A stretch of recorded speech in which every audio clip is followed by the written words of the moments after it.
Chapter 1879.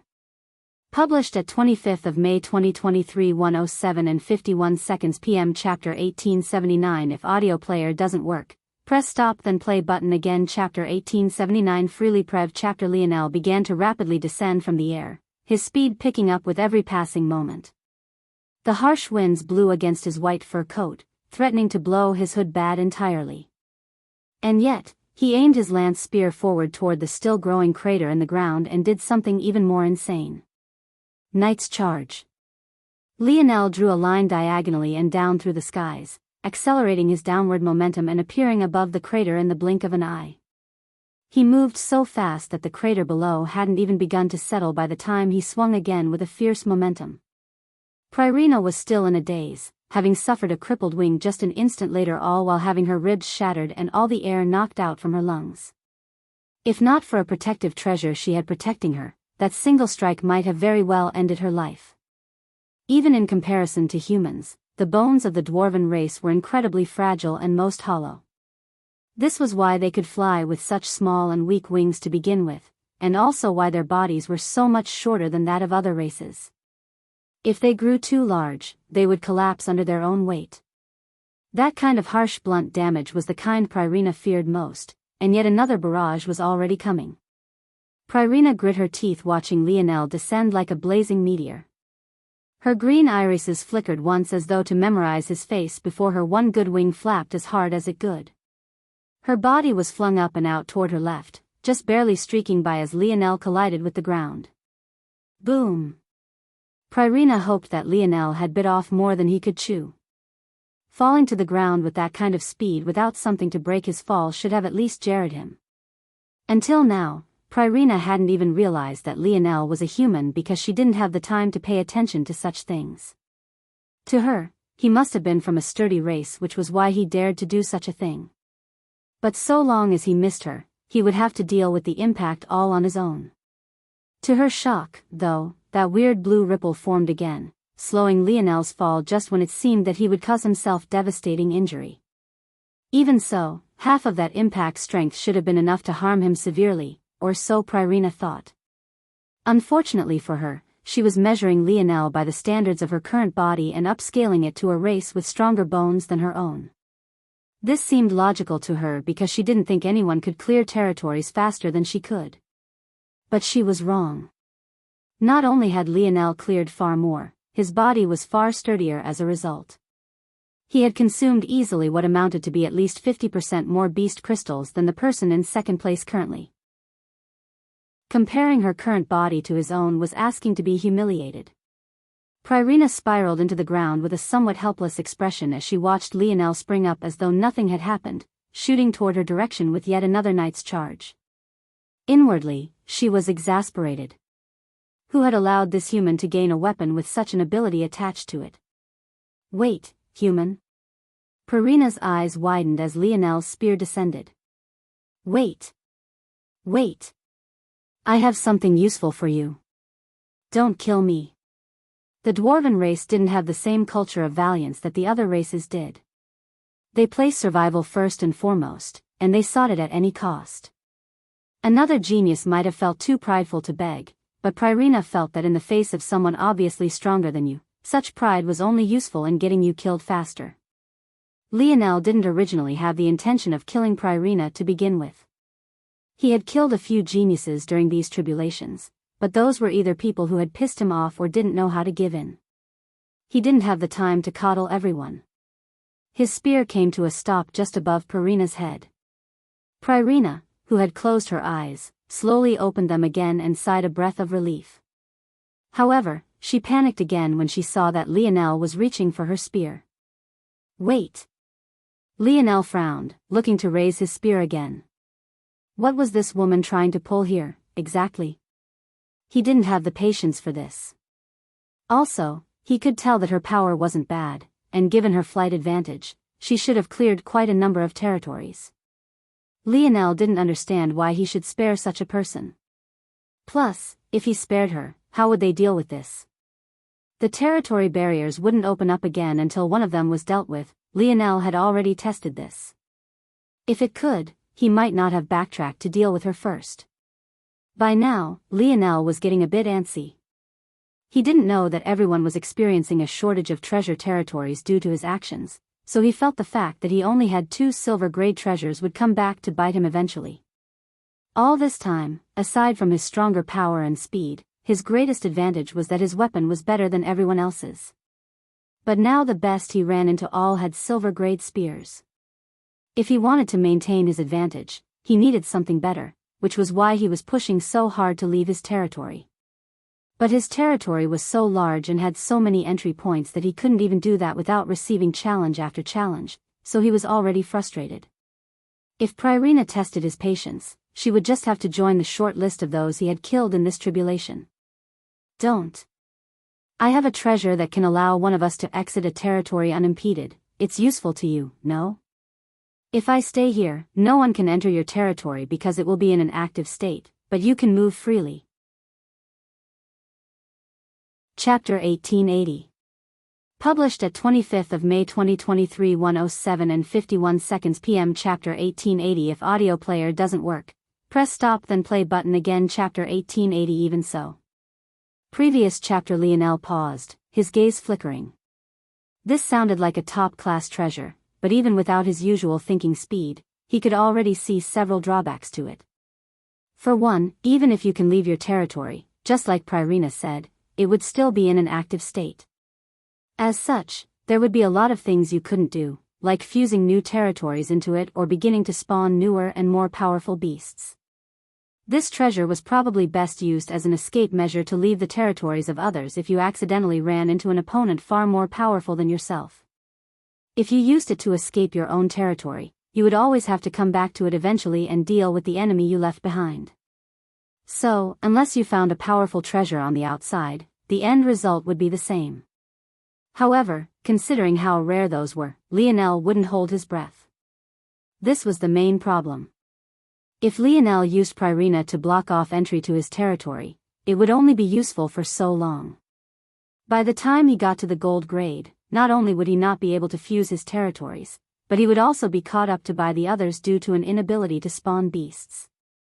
I'm not interested, Lionel said coldly. You have 2 choices. Obediently hand over your spear and you keep your life, or don't and I kill you and take your spear anyway. Pririna sighed when she heard this. She had tried. But at least she wouldn't lose her life. She was hoping to hit the gold grade, but silver wasn't terrible either. It was a slight disappointment, but not devastating. With a flick of her wrist, she sent her spear over to Lionel, but even as she faded away, nursing her injuries, she burned Lionel's face into her mind. Lionel's gaze narrowed slightly. He could tell that while Pririna's outward showing was demure and flexible, her heart burned with a similar fire as all the others. She was an interesting character. Clearly she could lay down her pride, but she had values she wouldn't compromise. When she vanished, an orb and a hidden armor was left behind.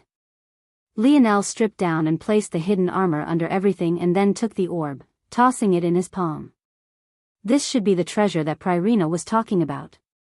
Lionel didn't care much for it, though. He didn't really have any intention of running from a battle, and he didn't think there was anyone who could make him do it either. But there was no need to throw away decent enough treasure. Suddenly, Lionel's gaze flickered. She lied. Pririna probably didn't expect Lionel to have the skill to tell. Outside of the person who had claimed the treasure, the true function of a treasure wouldn't magically download its uses into your mind. When Lionel had taken Alarina's armor, he had to learn how to use it himself, and the same was the case for this orb. After looking at it and checking into his force arts, Lionel realized that this orb's ability wasn't as simple as Pririna made it out to be. In fact, it was of the gold grade and it allowed you to freely change the state of your territory. Lionel realized that if he had taken Pririna up on her offer and left, she could have used his orb to claim his territory for herself and then rushed away to a new territory while he was away. By the time he came back, he would find himself locked out of his own territory. Of course, to pull that off, Pririna would have to give up the orb and let Lionel control, but who knew what other tricks she had to deal with that. Lionel looked down at the flexible armor he had put on without thinking much and realized that it too had an ability. What a tricky little woman. I actually thought about accepting her offer too, there were just too many drawbacks. The flexible armor's defense wasn't great, but its ability was very useful. It allowed you to tether a home location onto an object and have it appear there with a thought. Usually, this would be most useful in helping yourself to avoid danger, but if Pririna had tethered it to the orb instead, she wouldn't have to risk ever losing it to Lionel. She would get the territory, keep her life, and be a large way to the gold grade. Lionel smiled and shook his head. He had a feeling that he would meet this tricky woman again. But next time, he would have his ability index. He really wanted to see what tricks she would have for him then. Lionel tossed the orb and caught it. With these two treasures, the rest of this will be even easier. I should hit gold grade by the end of the day. With a thought, Lionel turned his territory into an active one, barring anyone from entering as he rushed out. Finally, he could pick his own target. The turmoil in Earth's territory only seemed to be growing. The dichotomy between regions of chaos and regions of absolute silence was palpable. From space above, it almost looked like different worlds were colliding. On one side there was lush greenery and endless expanses of nature, and on the other there were acres of raging fire and plumes of smoke that fought against the white clouds in the sky. But oddly enough, after the initial huge swing in the favor of the rebels and the four great family geniuses, nothing happened. Well, maybe this wasn't entirely accurate as a descriptor, it was more appropriate to say that things entered a stalemate. Prince Noah Fox was beaten back by Ellerin, almost losing his life several times. However, after realizing that he was no match for Hutch's grandson, Jessica Scarlet and the young heir of the Dove family appeared to support him, causing the battle to become a 3 versus 1 with no clear victor in sight. However, what was especially odd was that Ellerin didn't seem to be pushing for victory. It was then that the geniuses of the four great families descended onto the capital and everything seemed to change. In the skies, King Arthur stood across from Adrin. He had just failed to stop the others from returning to Earth and now he was forced to face off against a tough enemy. He shook his head inwardly, looking toward Earth. He felt that his decision was correct, but even so, he didn't feel that Earth had anything capable of withstanding those monsters, at least not without Lionel here. Chapter 1881. Published at 25th of May 2023 1:07 and 51 seconds p.m. Chapter 1881. If audio player doesn't work, press stop then play button again. Chapter 1881. He is? Previous chapter. You are King Arthur? Adrin asked with a dark expression. Arthur frowned, not quite understanding the hostility. After all, it was Adrin leading a rebellion, not him. Unless he was made about the death of that blondie from earlier? But he doubted that the relationship between the four families was that close. They were more tied by benefits than relationships, at least that was the feeling he got from his years of experience. How could Arthur know that the reason Adrin was unhappy was because the Camelot zone was the very one his sister had almost lost her life in? On top of that, it was the zone that had led little Nana to having such a codependency on Lionel. Sometimes, Adrin wondered who the true elder brother was between the two of them.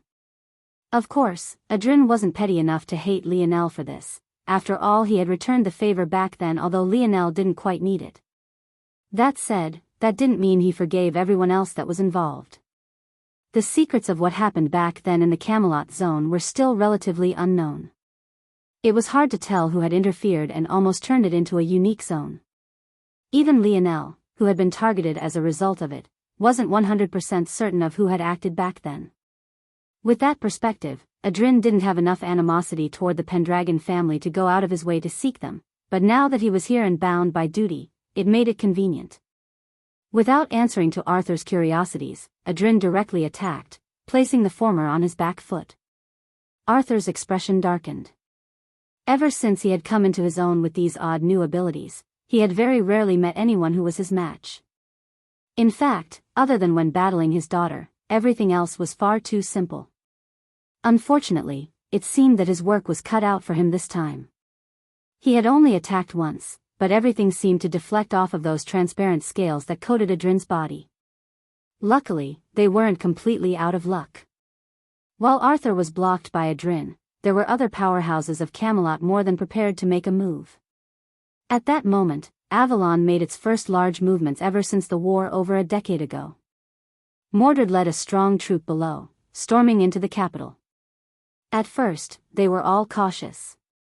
With a rebellion like this, maybe one of the biggest issues was actually telling who was friend and who was foe. Mordred hadn't even ruled out the possibility that there might be some enemies hidden within Camelot as well. It was impossible to tell. However, after the rust was kicked off and clear lines were drawn, Mordred's wand danced across the air almost as though she was performing an elegant sword dance. With her as the vanguard and her vicious demon army to her back, they tore a path to the center of the battlefield, trying to effect as much change as they could. Mordred had never felt more powerful. In the past, she would have to patiently accumulate dark force for her spells, even to the point where she felt far more comfortable in the world of demons as opposed to the land where she was born.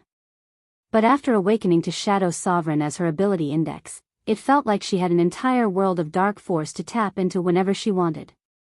Curses flooded the air, debuffing enemies. Lances, arrows and javelins filled the air, wafting a dense black fog as they manifested from spinning magic circles. At the same time, the land seemed to be slowly being corrupted step by step. Mordred's demons suddenly shot out from behind her, raising shields and heavy weapons as they cleared the path forward. As the tides of the battle slowly turned, Mordred sighed inwardly. She knew that the other shoe was going to drop soon, mostly because Lionel had made it obvious that it would. If this was enough, he wouldn't have emphasized caution so much at this point. Through the carnage of the battle, up ahead toward the palace that seemed to be about to be burnt down to the ground, the clash of Ellerin and Jessica, Tyrion and Noah entered her sights.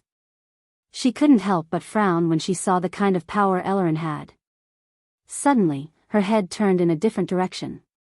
"There's the other shoe," Mordred mumbled in her mind. Mordred looked toward a descending group of youths with a solemn expression. Namely, she was almost entirely focused on just one young lady. She looked almost adorable despite the fact she should have been well into her 30s by this point. She had bob-cut blue hair and bangs just barely short enough to stay out of her eyes. Her eyes were large and she blinked continuously as though she was still fascinated by the world around her. But she was powerful. Almost too powerful. The moment she touched the ground, in the surrounding near-kilometer distance, almost everyone froze.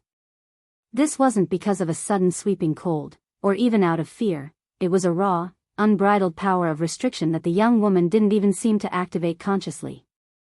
If she was in range of that, Mordred wasn't even sure if she could break free, let alone battle against it.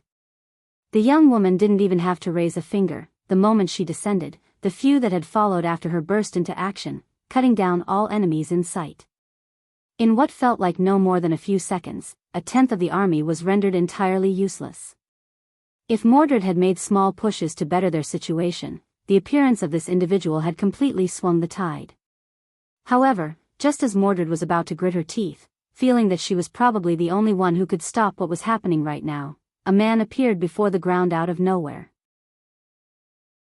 He wore a pair of clear glasses, his dressing immaculate as not a single fabric was out of place. He clasped his hands behind his back and the innocent expression of the young woman seemed to be colored with confusion for a moment. For some reason, she couldn't bind this man as casually as the others.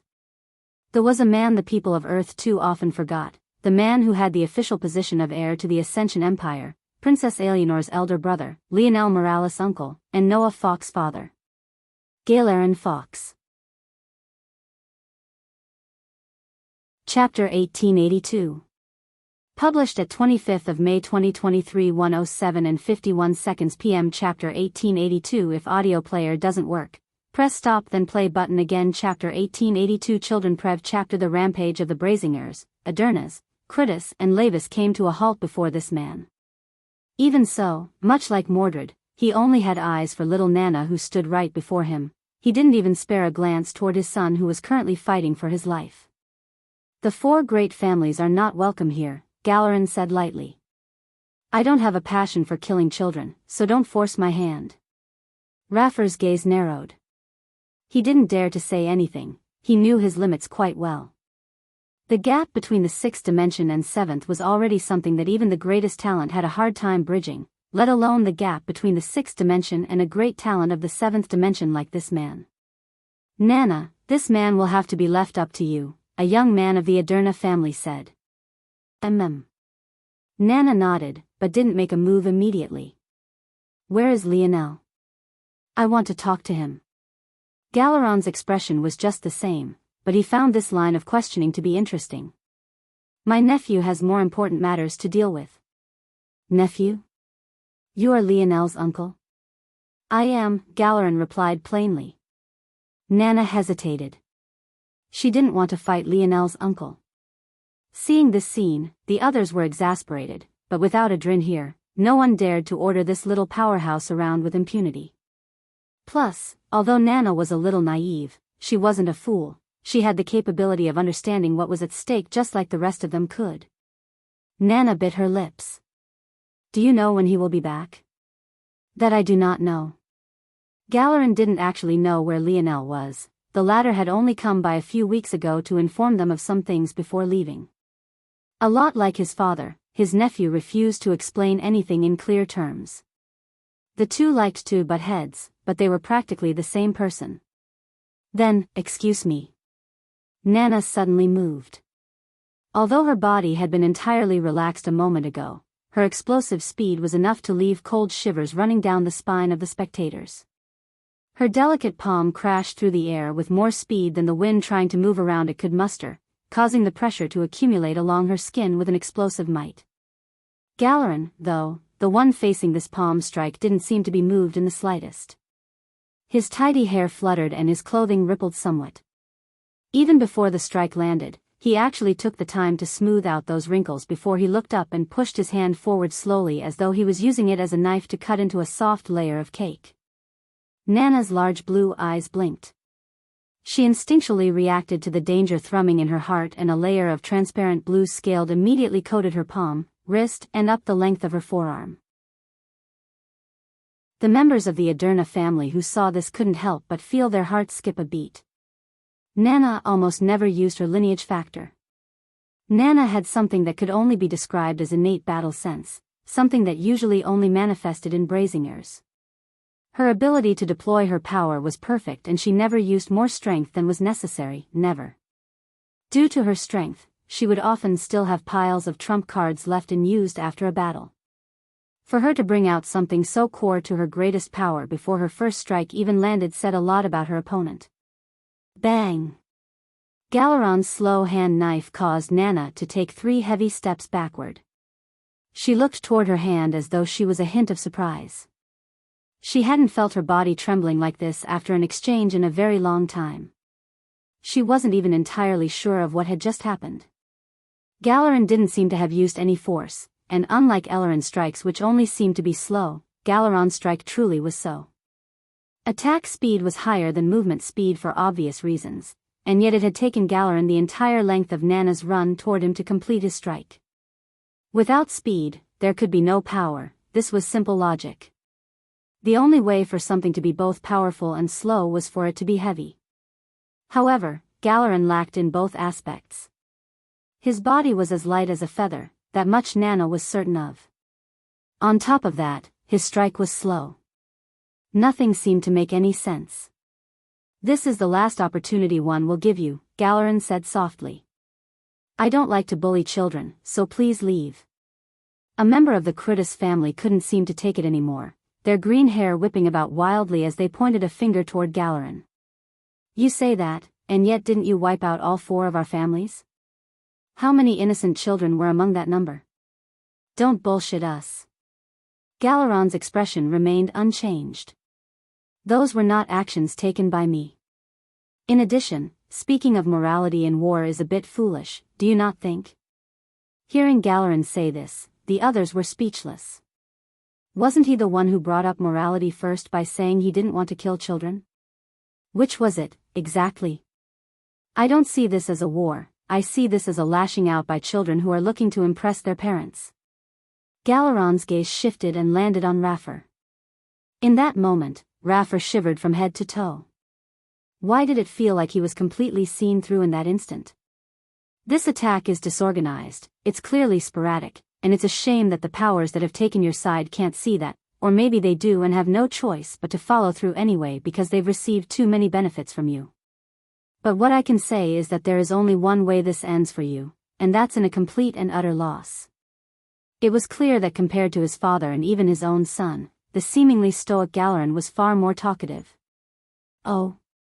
Is that so? Raffer forced himself to regain his composure and sneered. This runs far deeper than you think it does. Come out. Raffer roared. Is that right? Galeran pushed his glasses up. You're calling Fourth Minister Maya, the former Secretary Marquisette Maya, is that right? Raffer froze. In fact, Maya, who was prepared to make her move, also froze at that moment. Chapter 1883. Published at 25th of May 2023 1:07 and 51 seconds p.m. Chapter 1883. If audio player doesn't work, press stop then play button again. Chapter 1883. Maya and Silaprev. Chapter Galeran was unmoved by Raffer's surprise, but this wasn't because he had known for a very long time, it was instead because he had learned of the oddity himself via Lionel not too long ago. The former Secretary Marquisette Maya, now turned Imperial Minister, was a very odd story, not because it was overly complex, but because of how covert and secretive it had been. If not for a small mistake Maya had made almost 3 decades ago now, this matter may very well have been entirely devastating. The first time Lionel met Maya she actually had an entirely different look and he almost lost his life at the hands of her schemes. Back then, she had been a captain of the Slayer Legion and his interactions with her could only be said to have been far from pleasant. The two women, or rather two identities, couldn't have been further from one another. One was a leader of the rebels, and the other was a high official for the Empire. One was obese and quite ugly, while the other was a voluptuous, mature beauty who turned heads just by walking down the street. The two didn't seem to have any connection with one another and their stories only seemed to diverge more and more as the years went on. The captain of the Slayer Legion identity, Captain Cell, slowly worked her way up the ranks, becoming a prominent figure in the Slayer Legion, a fact that likely resulted in the many traitors that had appeared today. On the other side, the Secretary Marquisette identity had worked her way into the Royal Blue Fort, becoming the new first wife of Governor Duke Luem and birthing his child. The last time Lionel had even thought of this woman, it was for the sake of laughing at the plight of Miles Luem. Back then, it was Miles and Simeon who had acted together to launch bombs after Lionel and his attempt to escape from the fort. That had led to Aina being severely injured and the pair of lovebirds being separated for a time. Due to that event, Miles had been scapegoated by his father who had been in the capital at the time, and the child Governor Duke Luem sired with Maya became the new heir to the Governor Duke family. This felt like a satisfying conclusion to the story, and it would have been as such had Maya not had a second identity. But between then and now, she had climbed from Secretary Marquisette, to wife of Governor Duke, to Imperial Minister. What was especially odd about this was that Imperial Minister was a higher status than Secretary Marquisette, but this wasn't necessarily the case for the title of Governor Duke.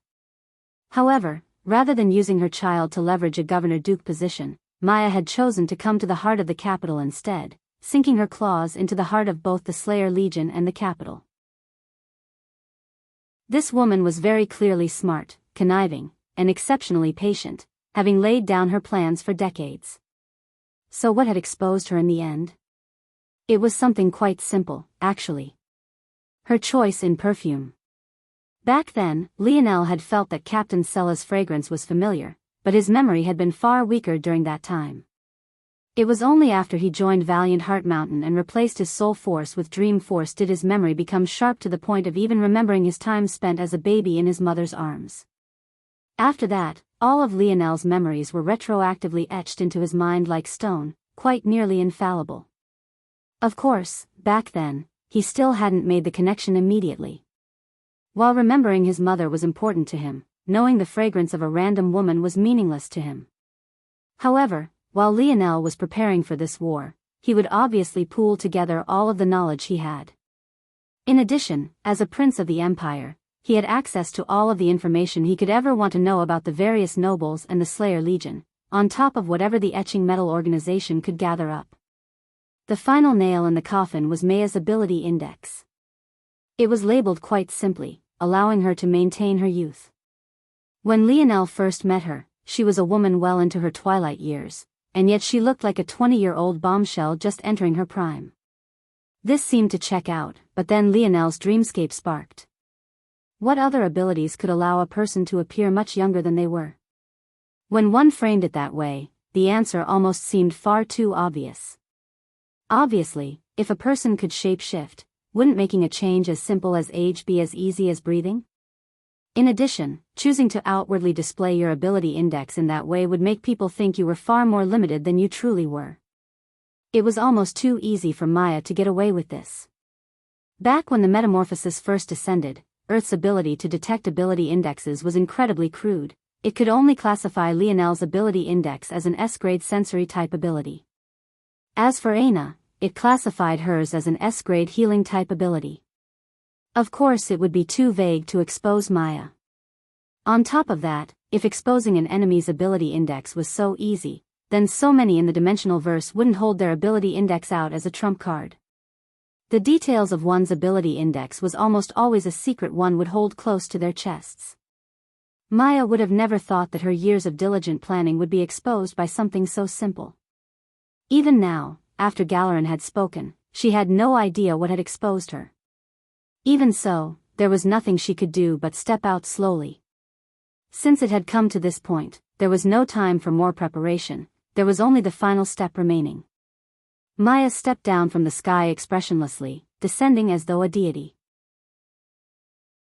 To her back, two very young men followed. While many on the battlefield only looked like they were in the 20s but were really much older, both of these young men truly were that young. With a slight flicker of light, all three changed. And all three became members of the Cloud race. Chapter 1884. Published at 25th of May 2023 1:07:51 p.m. Chapter 1884. If audio player doesn't work, press stop then play button again. Chapter 1884. Kilprev chapter. As though this transformation had triggered a change, several that stood in the mess of the battlefield stood to their full height. With a slight shimmer, one after another, Cloud race members began to appear. At first, there were just the three in the skies. But very quickly, this number began to jump, seemingly doubling every few seconds.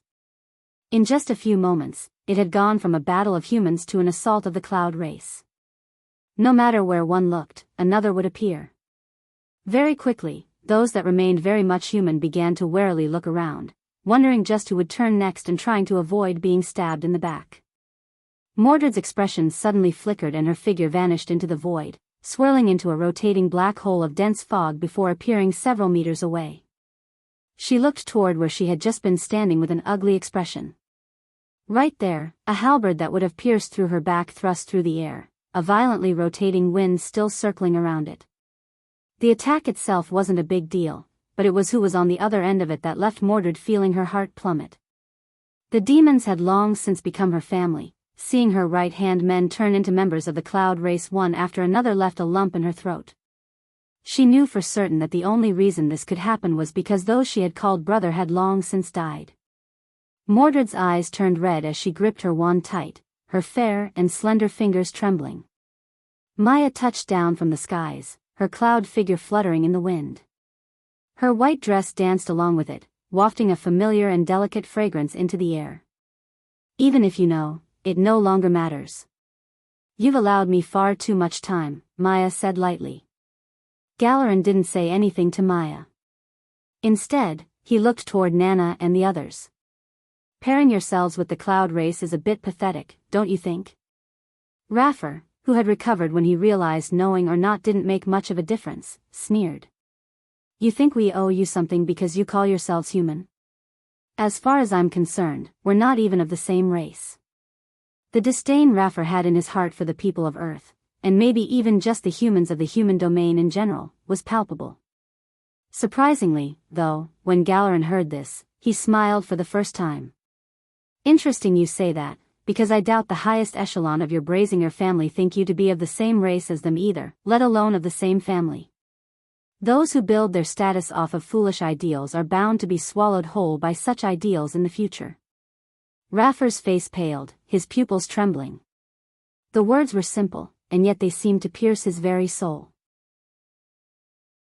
Galeran turned from Raffer and sized up Maya before opening his mouth slightly. What is your relationship with Guerreros? Maya's gaze narrowed when she heard the question. Oh, you might not know him by that name. I mean the member of your race who targeted the chaotic water sector.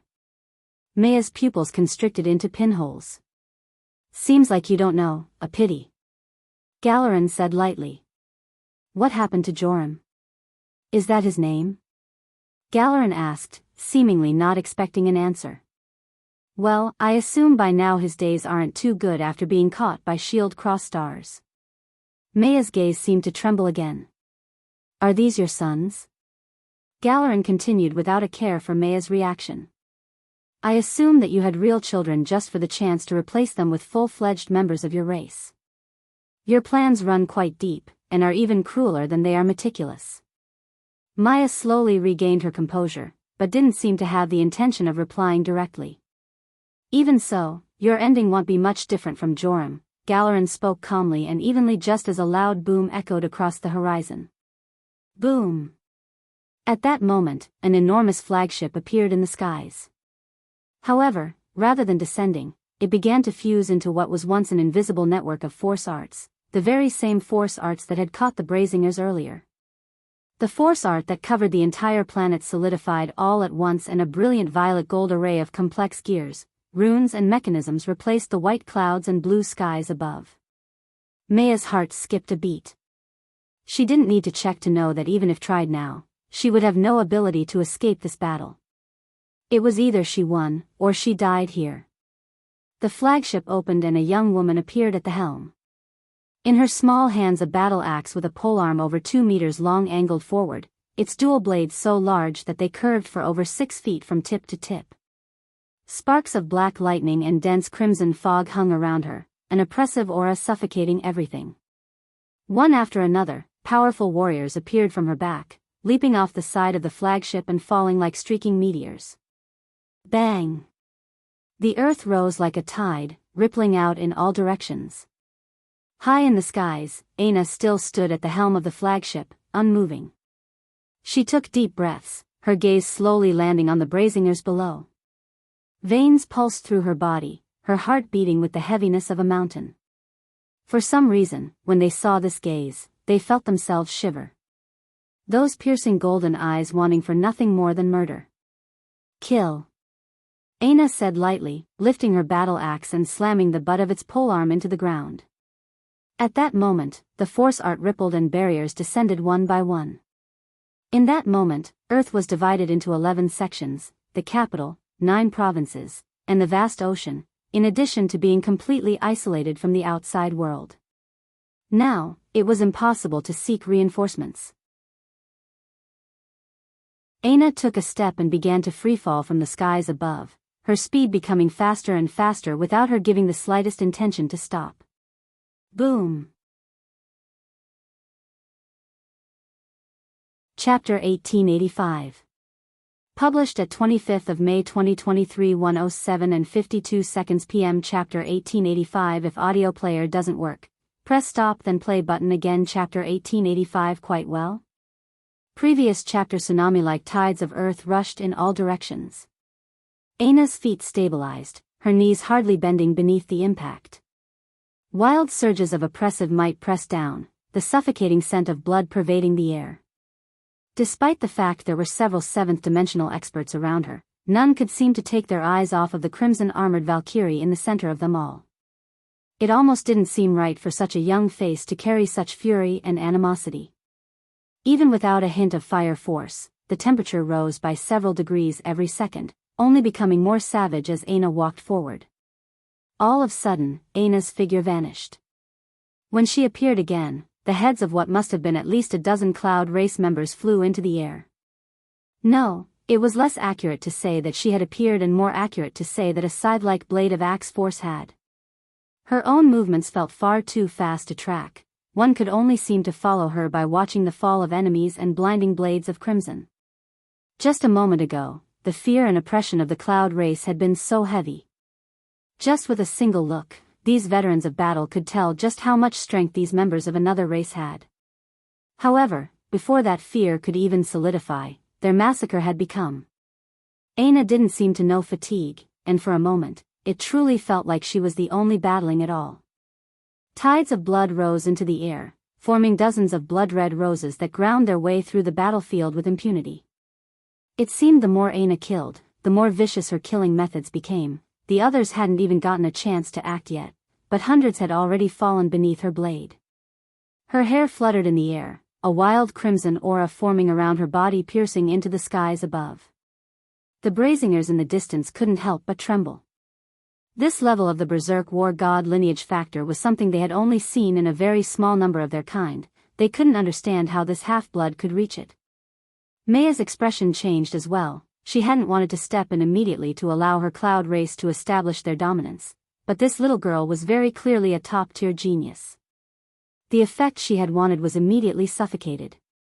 She took a step forward, prepared to end it, but her gaze narrowed as she felt a pair of eyes land on her.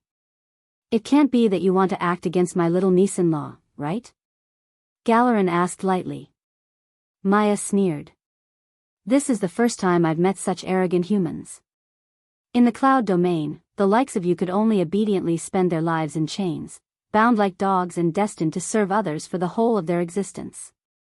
Do you think you have the right to speak to me this way?" Maya raised her hand as though she was going to act anyway, but one of the young men by her side grabbed her forearm. "You don't need to step in personally for something like this, Mother. Arden is more than enough." The second young man's lip twitched. This older brother of his was so lazy. He wanted to pretend to be cool, and yet he was placing the task on his shoulders instead. It didn't matter much to him, though. He was beginning to feel a bit antsy regardless. Arden flickered and vanished without a word, executing the unique movement technique of the cloud race. He became completely amorphous, weaving through the battlefield in a cloud of gray, white and gold. Hey! The queen is on a roll right now, not just any nobody can attack her." Bang! A figure seemed to appear from nowhere, his shadow forming a crane-like posture as he kicked out.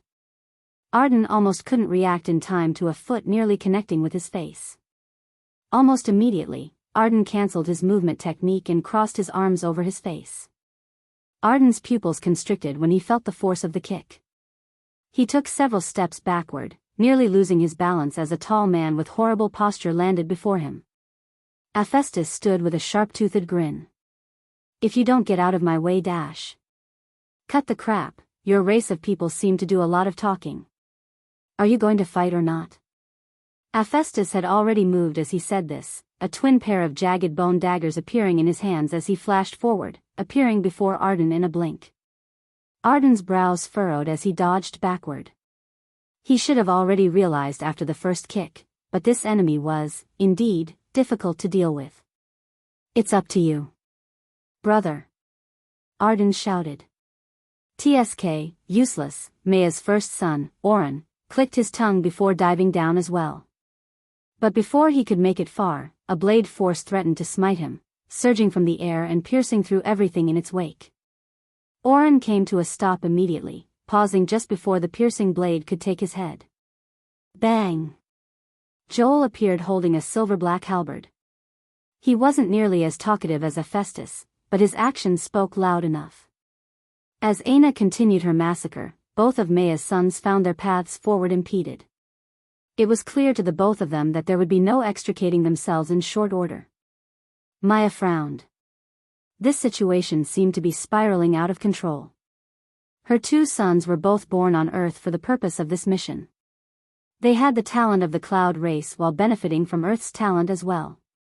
With the two of them, this matter should have been easily dealt with, but for some reason it was the exact opposite. The both of them were still in the sixth dimension, so she knew they hadn't truly come into their own yet, but this was more troublesome than she thought. She thought she had understood the strength of Earth quite well, so what was this? Occasionally missing content. Please report errors in time. Chapter 1886. Published at 25th of May 2023 1:07 and 52 seconds p.m. Chapter 1886. If audio player doesn't work, press stop then play button again. Chapter 1886. That's enough. Previous chapter. Aina didn't seem to see any of what was happening around her. Every time she came across an enemy, she would swing with all her might, and yet her stamina seemed to be entirely endless. Even putting her everything into every strike, she had still yet to sweat a single bead. With every step she took, she closed the distance between herself and the Brazinger geniuses. It soon became quite obvious that she wanted their heads. She didn't care how deep into the battlefield they were. She didn't care how many she had to kill to get to them. She didn't even care if they ran toward her or ran away. No matter what, trapped in this cage, her blade would reach them eventually. Raffer and the others were stuck in an awkward situation. To their front, Nana protected them from Galeran. But Galeran was also in a partial stalemate with Maya, seemingly controlling her movements as well. Galeran had told them to leave, but even if they had a change of heart and took such an option now, it was impossible. There was simply no leaving with the restrictions placed down. The only two seventh-dimensional experts they had with them were both occupied, one being little Nana, and the other being her elder brother who was still battling King Arthur above. As things stood now, this was a very poor position to be in. While the battle in the capital seemed to be reaching a choke point where very few would survive, other regions were suffering from different circumstances. The sudden lockdown of Earth placed the defecting faction in a state of unrest. Originally, many of them had chosen not to act due to a confluence of reasons, but the ultimate deciding factor for many was that neither the Cloud race nor the four great families required them to battle. Sitting on the sidelines was an easy decision for many of them, especially when the alternative required battling alien races so much more talented than them. However, what they hadn't expected was for the Ascension Empire to have such a contingency. Now they were all trapped like rats. Within the White Angel province, previously ruled by the Siegfried family and now taken over by the Bennett family, James' father was oddly calm, in sharp contrast to his son who could only look up at the birdcage they were all stuck in with a pale face. James hadn't even been able to make a decision before this happened. James didn't fear battle, nor did he fear death, but for some reason, he couldn't control the blood draining from his face. He felt as though something was slipping away right before him and he couldn't grasp exactly what it was. But in typical fashion, his father didn't seem to realize at all. "They're here," Governor Duke Bennett suddenly spoke. At that moment, the courtyard they were in rumbled and several figures appeared. However, not a single one of them was human. There were only a small number, just a dozen or so, but every one of them was a member of the Cloud race. Governor Duke Bennett casually sipped his tea. "You." When James saw this he froze, unable to breathe. Now he understood where that uncomfortable feeling had come from. His father wasn't just betraying the Ascension Empire, he was betraying the human race. No matter how James felt, he could understand and even somewhat support his father's disregard of the Ascension Empire. Their family could have never lost the Governor-Duke position to begin with had it not been by tacit acceptance of the Fox family. Back then, they had closed one eye and allowed their family, a family that had been there to support the Empire from the very beginning, to fall into depravity. If it hadn't been for the tenacity of his grandfather, and his father after him, the Bennett family would have been eradicated by their enemies, let alone managing to maintain hold over a Tier 5 official position like they had. However, this. Governor Duke Bennett waved a hand to signal his son to remain silent. "What is the plan from here?" he asked. "From my understanding, there are very few of you stationed outside of the capital as the original plan was to flatten them in one go." One of the Cloud race individuals sneered. "We've already checked the formation, it has no other abilities other than to trap us within. But what good is it to trap yourself in the cage with a lion, wouldn't the result be the same? In fact, this situation is even better for us, the capital will be dealt with in even shorter order. The plan hasn't changed at all, just patiently wait." I see. That's about what I thought, but the Fox family isn't as simple as you think. I hope you all aren't taking this lightly. I've already taken the liberty of making a few contingencies in case of your failure." "Our failure?" "Haha. The cloud race man chuckled. You are quite arrogant for a human. Governor Duke Bennett sipped at his tea. I am only doing what is necessary for my family to flourish. James stood to the side, practically vibrating. That's enough. The roar shook the estate. The Governor Duke looked toward his son and raised an eyebrow. James shivered when he saw that look, all of his momentum being doused in a bucket of cold water. He had seen that look too many times before, and he always shrunk before it. James clenched his fists and lowered his head, his next words becoming caught in his throat. The cloud race man raised an eyebrow. Is this going to be a problem? Why would it be a problem? He's my son. James, go down to the brothel and take the next 3 days off. You don't have to worry about any of this. Leave it to me. James clenched his teeth. Didn't you take a liking to that Samoa girl? I'll let you take her as a maidservant, just go off and be obedient. At that moment, a light giggle came from a cloud race woman that made James freeze. Chapter 1887. Published at 25th of May 2023 1:07 and 52 seconds p.m. Chapter 1887. If audio player doesn't work, press stop then play button again. Chapter 1887. Answer me. Previous chapter. James had snapped toward the cloud race woman, his gaze filled with a hint of confusion. He didn't immediately respond to his father, it was just that giggle sounded far too familiar. You, who are you? James asked. The cloud race woman blinked, tilting her head. She didn't seem to want to answer. Or maybe wanting to answer was the wrong way to put it. It was more like she disdained to or didn't feel like speaking with James. Hey, I asked you a question. James said coldly, his pale face slowly becoming more rosy. At that moment, he wasn't the same James that faced his father. That sort of fear was only something his old man could induce in him. To everyone else, he was a general who commanded respect and fear himself. The cloud race lady snorted. James, did I not already dismiss you? Governor Duke Bennett said coldly. James clenched his teeth but didn't turn back to his father, instead taking a step forward. This land is Bennett land, these skies are Bennett skies, when I asked you a question, you answer. James' voice boomed, a wild fluctuation of force causing the nonchalant expressions of the cloud race individuals to change. In fact, even his own father fell into a momentary silence. The cloud race woman recovered quickly, though, giggling again. Fine, fine. Is there a need for such a look? Did I not give you a good time? The face of the cloud race woman changed into a very familiar one for just a moment before reverting back. That face was none other than Samoa, the very prostitute his father had mentioned earlier. James felt his heart drop to his stomach. Did he care for Samoa? Hardly. He had never fallen for any woman, at best he just somewhat preferred her to the other brothel workers. She was beautiful, smart, and seemed to work there not out of necessity but rather because she enjoyed that line of work. He felt that he could relax around her. He didn't need to worry about her having a mental breakdown because the last month's abuse had finally gotten to her, and he didn't need to worry about her trying to manipulate him into loving her so that he could save her. That latter story had happened too many times before and he always had to change his favorites as a result. He could be said to be a veteran of brothels and he knew how to maneuver around them to maximize his fun and minimize the headache. But ironically, it was because of this that a prostitute had become his only real refuge. The nonsense about taking her as a maidservant wasn't even something that James had brought up to his father.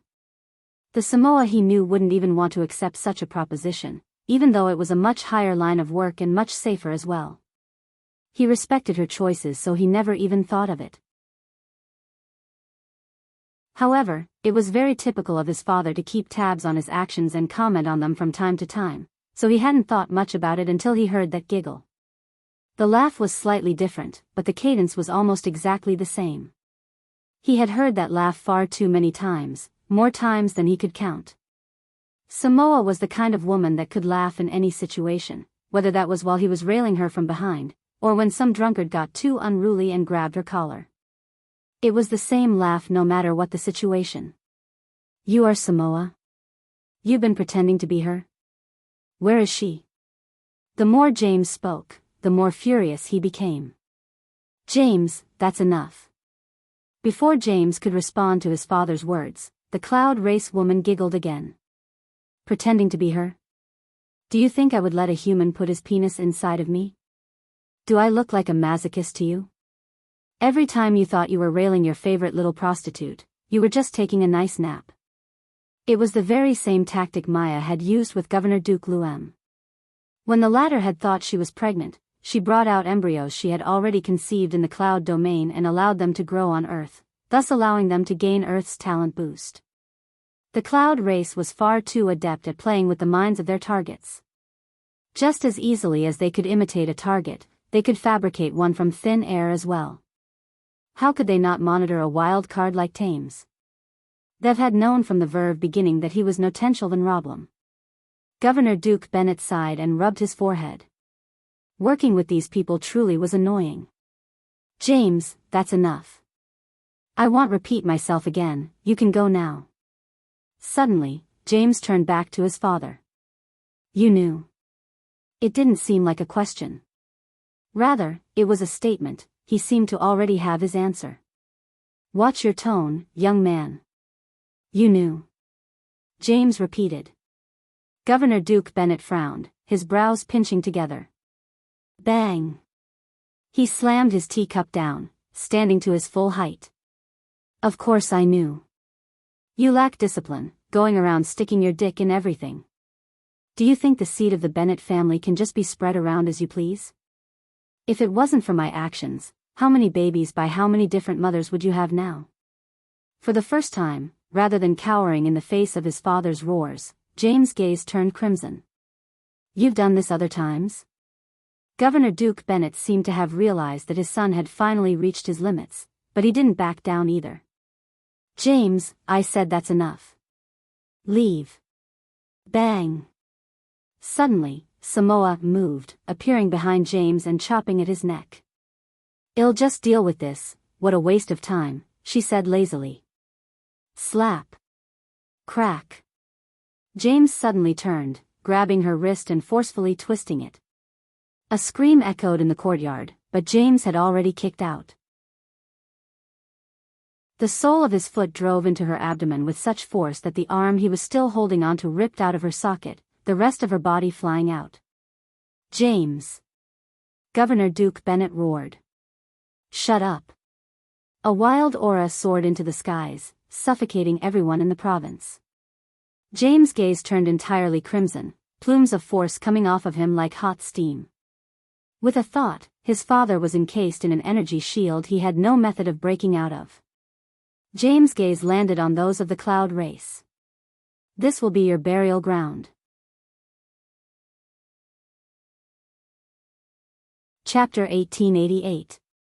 Published at 8th of June 2023 9:49 and 24 seconds AM. Chapter 1888. Do you think? If audio player doesn't work, press stop then play button again. James seemed to unleash decades of frustration all at once. Everywhere he passed only destruction was left in his wake. From looking at him, one would never think that he was born with a defensive ability index. He manipulated his energy shields as though they were weapons and armors integrated into one, blocking all attacks that rained down on him, all while suffocating his enemies with an oppressive attack volley. A cloud race man appeared to his side, punching with a deathly momentum.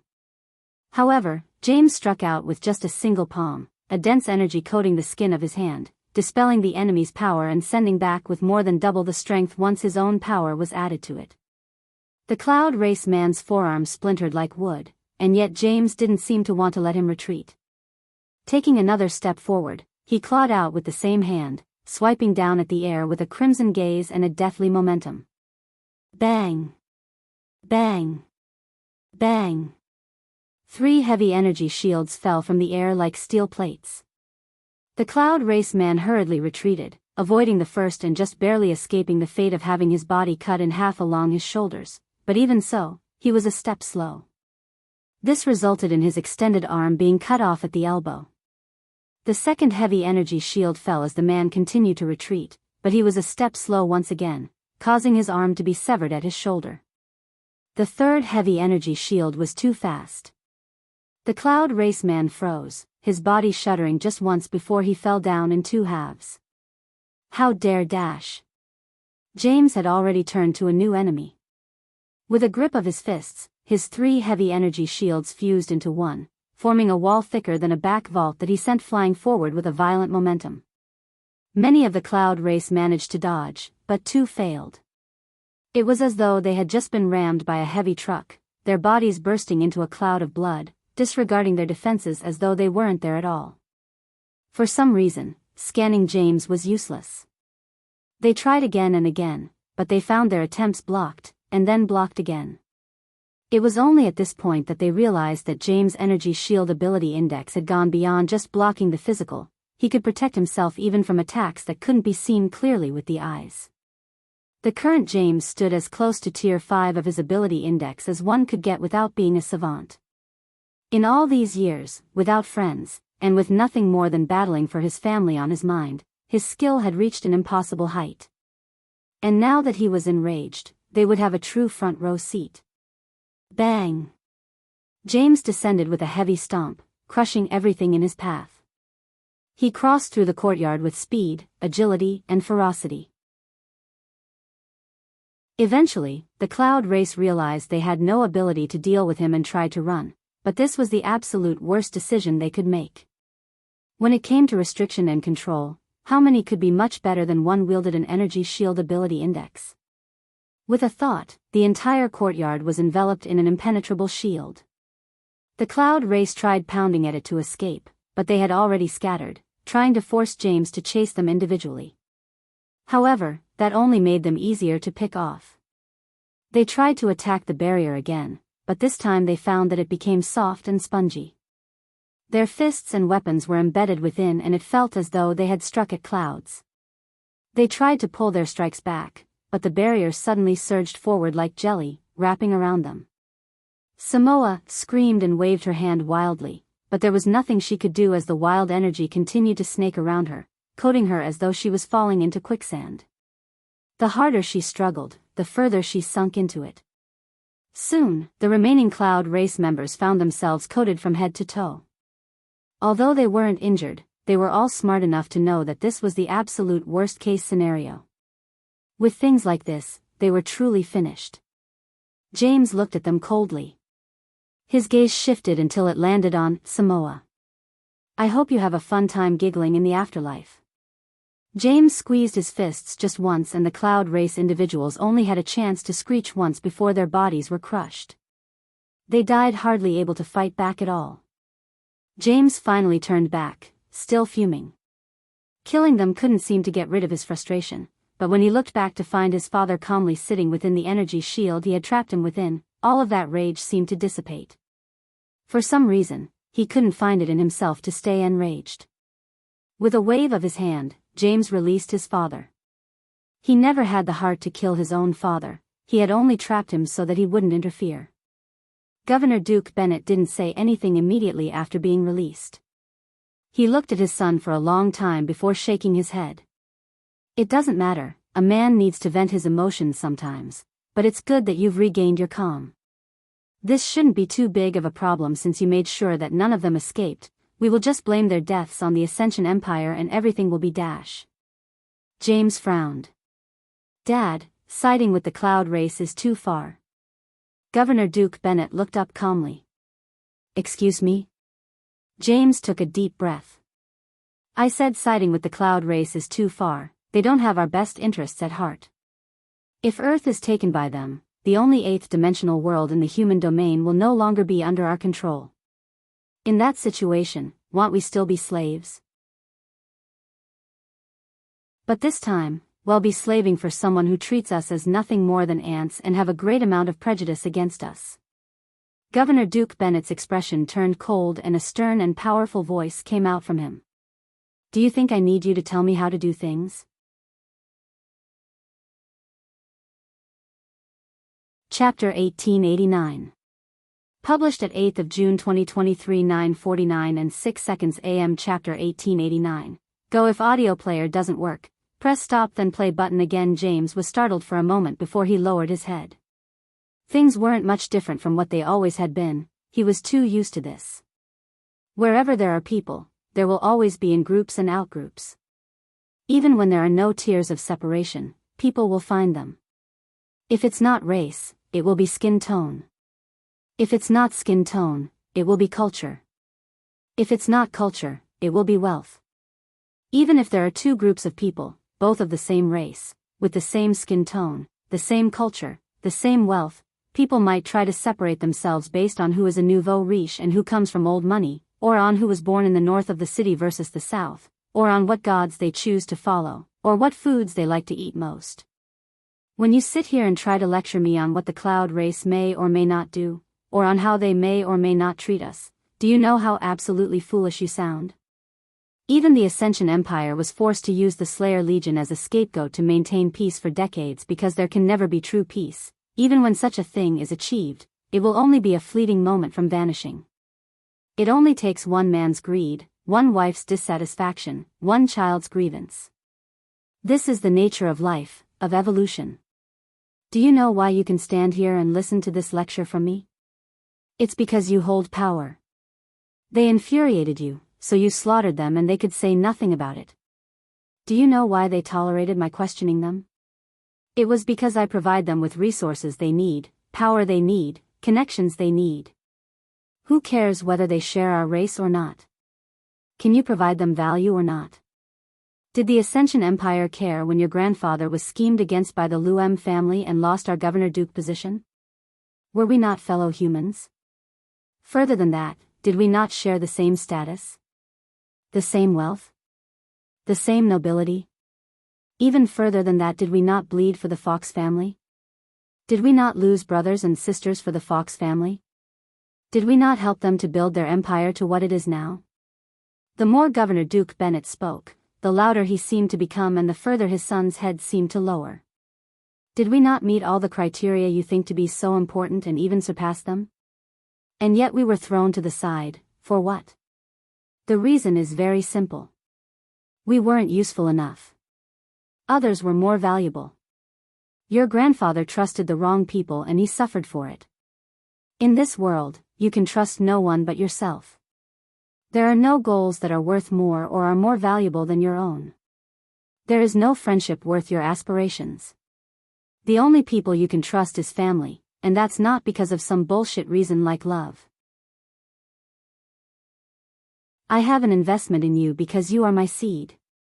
I invested in your growth, I've protected you, and now you are the greatest weapon this family has.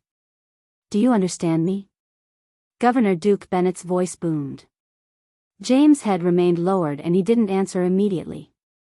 When he did speak, he asked a question that weighed on him heavily. Doesn't that mean if there was ever a reward worth more than your investment in me and better than what I can provide you in the future, you would sacrifice me as well? Look at me, Governor Duke Bennett said coldly. James slowly raised his head. When Governor Duke Bennett saw his son's crimson gaze, his own narrowed, but he still looked forward without flinching. Yes, I would. Governor Duke Bennett said just as coldly. And I hope that if you see an opportunity to progress the Bennett family forward, you would sacrifice me as well. However, this lashing out and losing your temper, isn't the way. You're never going to get anywhere like this. James looked at his father, the crimson in his gaze slowly fading. His lips separated slightly, but no sound came out for a long while, until he finally managed to push it out. Don't you feel lonely? Governor Duke Bennett's expression seemed to change for the first time. Inwardly, his heart raced and it took several moments before it returned to normal. Men with heavy weights on their shoulders have no right to feel such emotions. You are cut from almost the same cloth as me, James. You don't fall easily for women no matter how pretty they are, you aren't good at academics, but you are able to focus on what you are good at with great ease. When you feel emotionally drained, you vent for only a moment before you regain control and put your nose to the grindstone once again. Your only weakness was that Lionel, but that couldn't be helped. He's more perfect for this sort of life than you are. His ability to sever emotions is beyond mine, his ability to focus is beyond the both of us, and he has no holes in either his emotional or raw intelligence. Staying near him, you stood no chance. Your separation was necessary, it was the only way for you to grow into your own without being suppressed within his shadow. Governor Duke Bennett looked into the skies. There is no fairness in this world, this is why you must take my words to heart. It's even more apparent when it comes to things like talent. You must be willing to do things others aren't if you want to succeed. Governor Duke Bennett fell into complete silence. Go, Governor Duke Bennett suddenly said. James' brows shot up, seemingly feeling that there was something different about his father's words. I can see that you don't believe in me the same way anymore, there's no use in keeping you here. Things might be fine for now, but in a year or two, you'll finally cross a point of no return. Also, judging by how easily you killed those Cloud Race members, I have a feeling they've long since overestimated themselves. Your leaving is probably the only way to save the Bennett family at this point. Governor Duke Bennett continued to look into the skies, seemingly seeing Lionel's face within the complex runes of the dome of white gold above them. He remembered that night he first met Lionel. He was beaten and ragged, facing off against an entire fort and having just lost his girlfriend as a teenage boy, and yet still sharp enough to see through a ruse planned by his best friend of over a decade. In that sort of situation, Governor Duke Bennett was certain that even he wouldn't have the ability to stay so clear-headed, even given his long life and wealth of experience. That sort of sharpness wasn't something you could teach. He couldn't help but wonder if Lionel had expected this to happen too.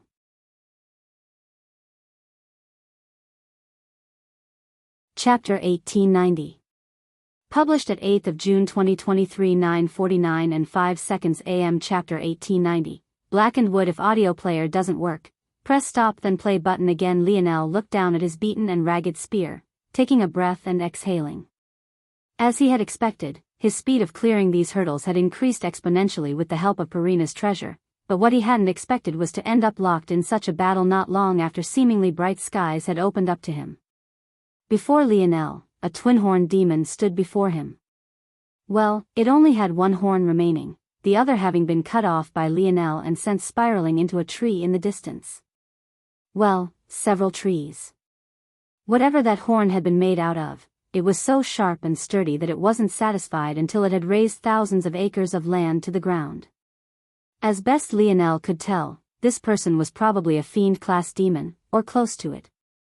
Compared to the other geniuses Lionel had fought, this one was probably the most difficult up until this point because his body was so exceptional. While the strength of Lionel's body came from his lineage factors and had been mostly stripped from him, the strength of a demon was innate to their flesh and blood. Facing this genius of the demon race, Lionel had no advantage despite having cleared hundreds more territories. Let alone not having an advantage, he was faintly losing and was somewhat inferior. What was the most infuriating was that outside of his horn, every other part of this fiend demon's regeneration was top class, another very innate part of its being. Lionel had never felt the unfairness of the tribulation more clearly than he did now. Even so, Lionel's skill with the spear was more than just one step above this demon that called himself Kaldar. As such, he had been able to corner the latter several times, but to no avail. The demon hadn't spoken a single word, but his tenacity was all too clear and obvious, and his stamina was seemingly no weaker than Lionel's. Lionel glided backward, taking one more deep breath before his body stabilized entirely. He met the eerie yellow gaze of the demon who stood an entire meter taller than himself without the slightest hint of fear. He looked down at his spear one more time before shaking his head and throwing it to the side and unsheathing the base spear that had already grown to the point of nearly crossing into the gold grade. Unfortunately, while the basic spear could repair from damage, treasure spears and armors could not. Now that the lance spear had run its course, Lionel had no choice but to let it go, and with it, he lost access to Knight's charge. Lionel's wrist flexed, his forearm waving once. The strength of this brandishing was so fierce that the spear tip swayed wildly from side to side, the rigid polearm moving as though it was instead a wet noodle. The spear blade moved almost hypnotically, swaying with a quick rhythm that made it quick and unpredictable. Even so, the fiend demon didn't move a single inch. He had no way of knowing that Lionel's Knight's charge ability came from the spear he had just thrown to the side.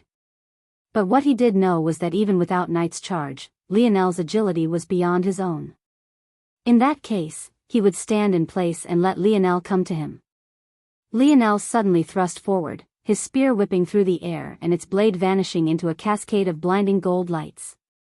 "I'll grind you down until you have nothing left to give," Lionel spoke resolutely. The fiend demon once again didn't respond, but a hint of sullenness touched his yellow gaze as he brandished his own spear to block. Aina might as well have been the mirror image of Lionel on the battlefield. Although one faced one enemy while the other faced many, their ferocity could only be said to be identical. Many had thought that she would tire by now, but it eventually became quite obvious that she was far too confident in her own battle sense to make such a foolish mistake. Near the back of the battlefield, Harmony fought as well. She was more of a reserve unit, prepared to act as a trump card when the situation dictated it, but she was beginning to feel as though she was entirely unneeded. At the same time, her internal fear for this woman was growing with every second. It was easy to not notice just how brutal Aina was being. When lives were severed with just a single swing of her battle axe, it was easy to become numb to it. However, the screams, the panic, the palpable fear that was slowly condensing in the air was quickly increasing to the point that it was suffocating. As more and more powerful enemies faced off against Aina, the brutality only became more clear. Soon, they realized that maybe it would have been a blessing to be weaker. At least then, the torture would have ended immediately. She severed arms, stomped through chests, crushed windpipes. There was even a warrior who suffered the fate of having their rib cage pulled apart and their hearts ripped out from their chest. Aina had cut into this warrior's right shoulder with her battle axe. When she failed to go all the way through, she punched into the left of the warrior's chest, ripping his chest open by pulling her hand and axe apart.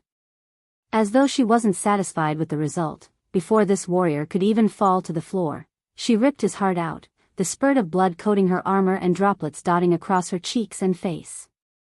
The more the Brazinger family saw, the more shaken they became.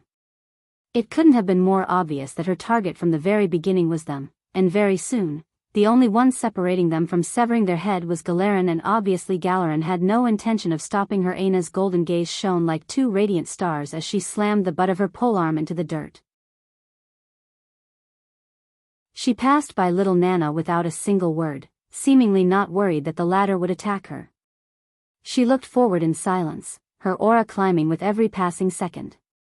A long way to her back, dozens of rotating blood roses continued to shred a path through the battlefield almost without her input at all. No one knew why Aina had stopped until her spatial ring glowed. One after another, she took out stakes. Each one was carved of a blackened wood and stood at exactly 9 meters tall and were just about 2 feet thick. It wasn't obvious at first, but the Brazingers shuddered when they saw it. Every time Aina's palm touched this seemingly simple wood, another layer of her skin would be burnt off, droplets of blood falling and the smell of rotting flesh wafting into the air.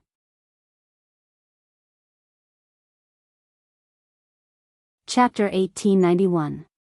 Published at 8th of June 2023, 9:49 and 1 a.m. Chapter 1891. Blackwood. If audio player doesn't work, press stop then play button again. Oh? You recognize these? Aina asked softly. I guess you would, right? She took her time to stake the wooden pillars into the ground.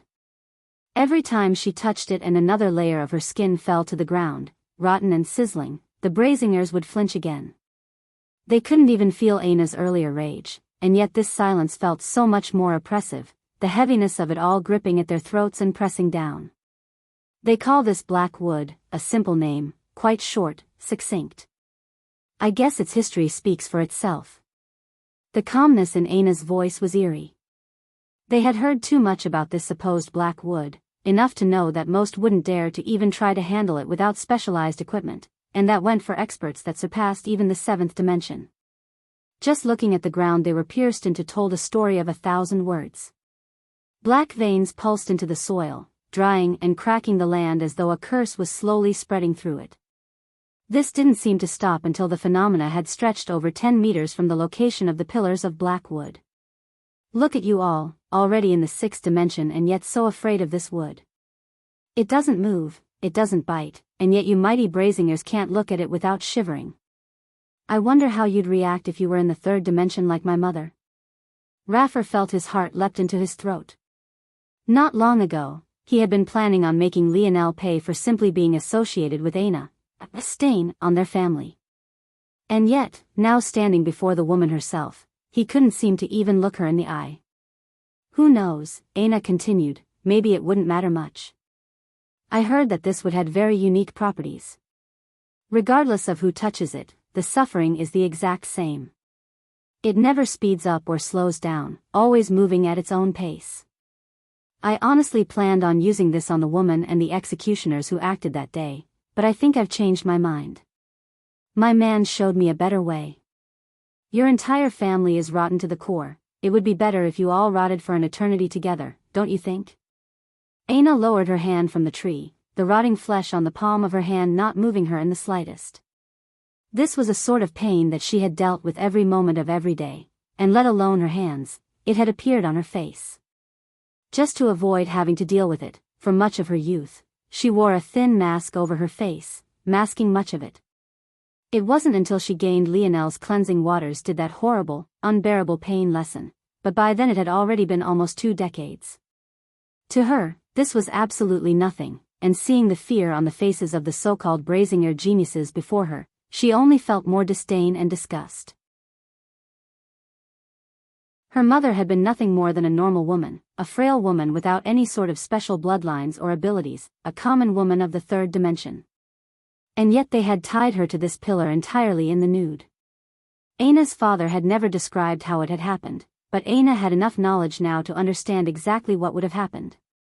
Beaten and ragged, humiliated and stripped, her mother was strapped to one of these pillars back first after her head was shaved entirely bald, leaving nothing between her and the black wood outside of a special cushion between her skull and the pillar.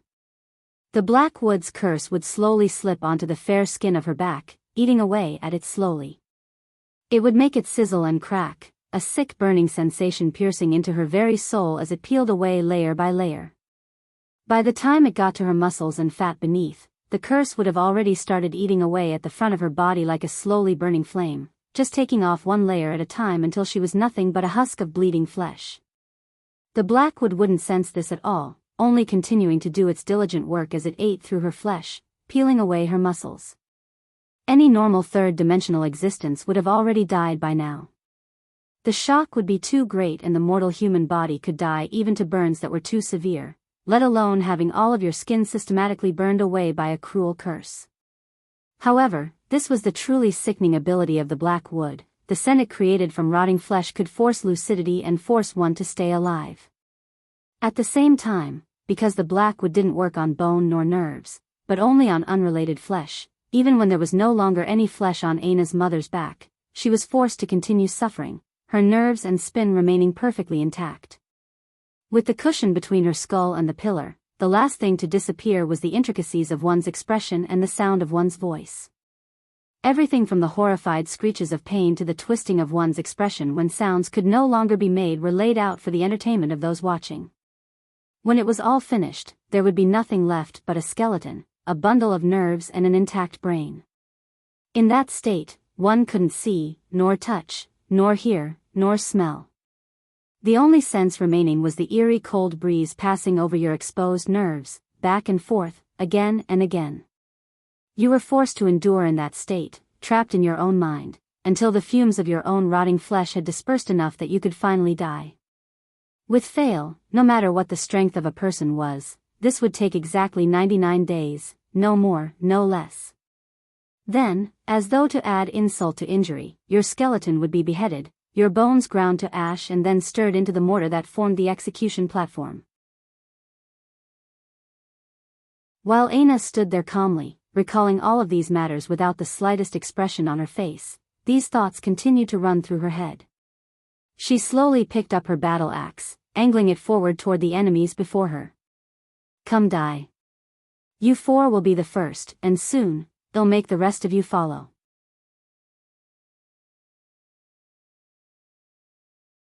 Chapter 1892.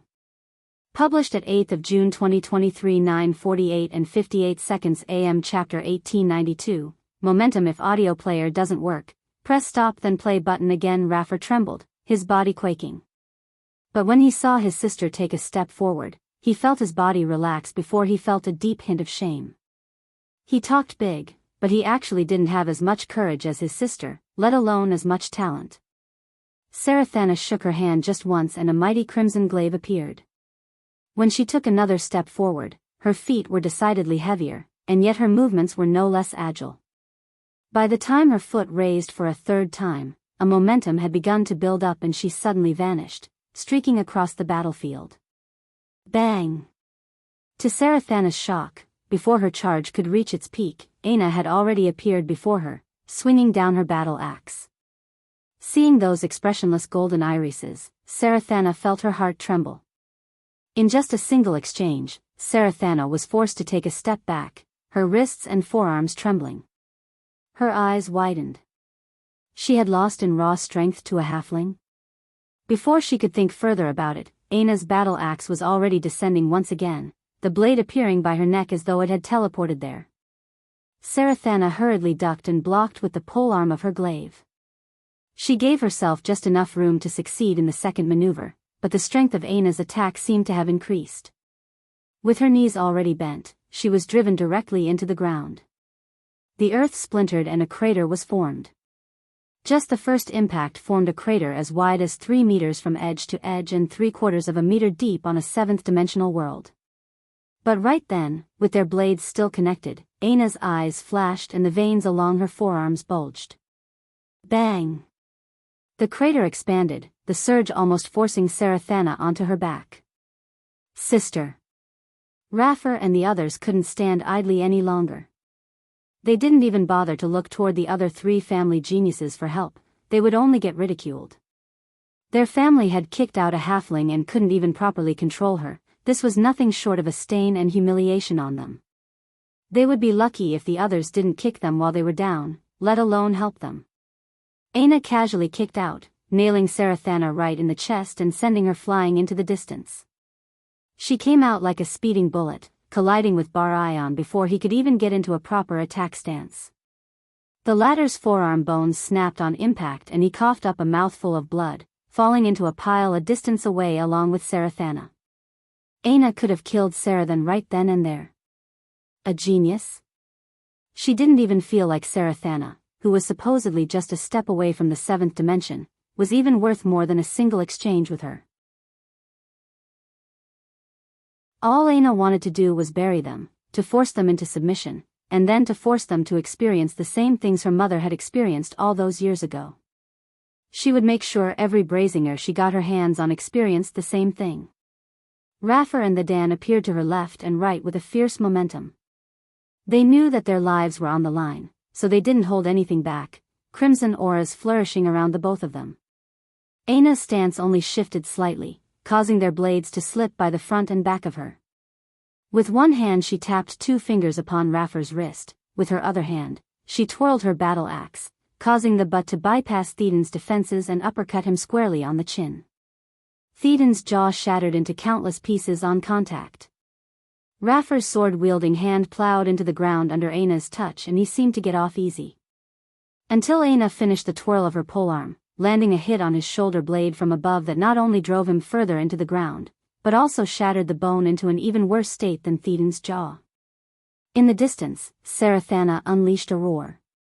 Of them all, her injuries were the lightest only because of the armor that covered her chest. Her aura flourished and her crimson aura quickly formed the silhouette and a valiant warrior.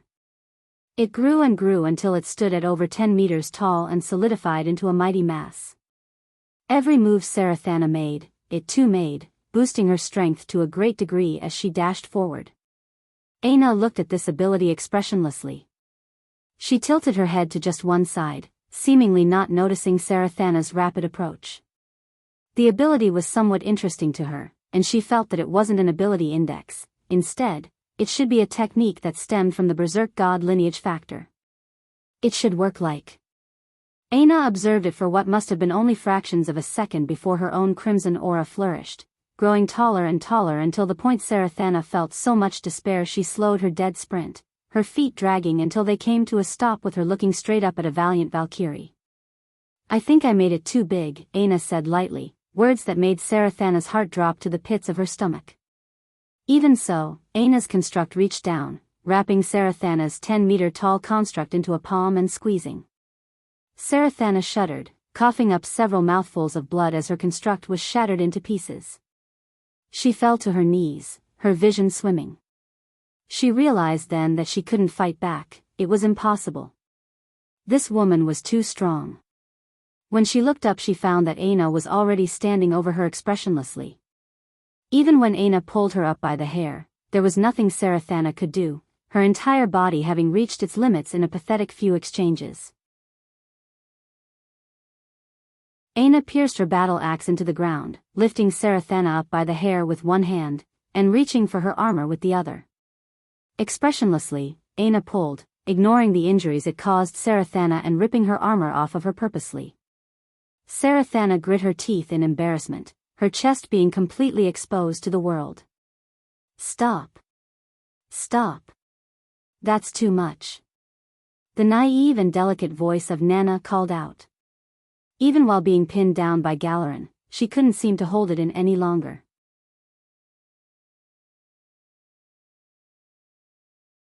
Chapter 1893.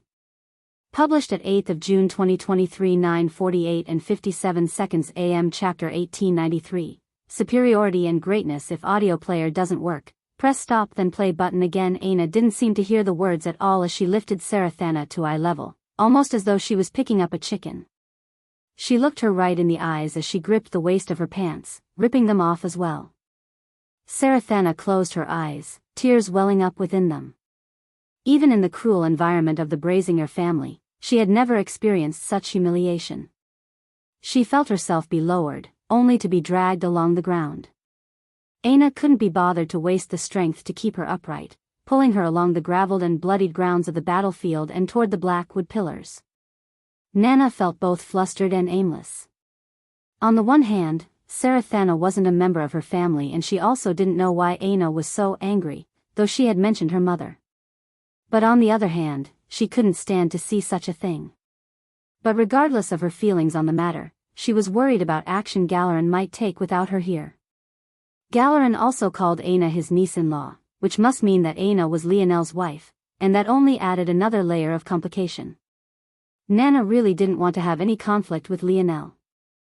If Maya attacked, Nana might have a chance to take action, but the current state of things was actually positive in Maya's eyes. Right now, the greatest killing machine was occupied with a personal grudge, and although Aina's blood roses were still rotating on the battlefield, they were clearly less effective and weaker, some had even been managed to be destroyed with some teamwork. Plus, she trusted her sons to defeat their enemies soon, and it didn't look like Noah and his helpers could hold out against Ellerin for much longer. The more Aina focused on this grudge of hers, the better chance they would stand.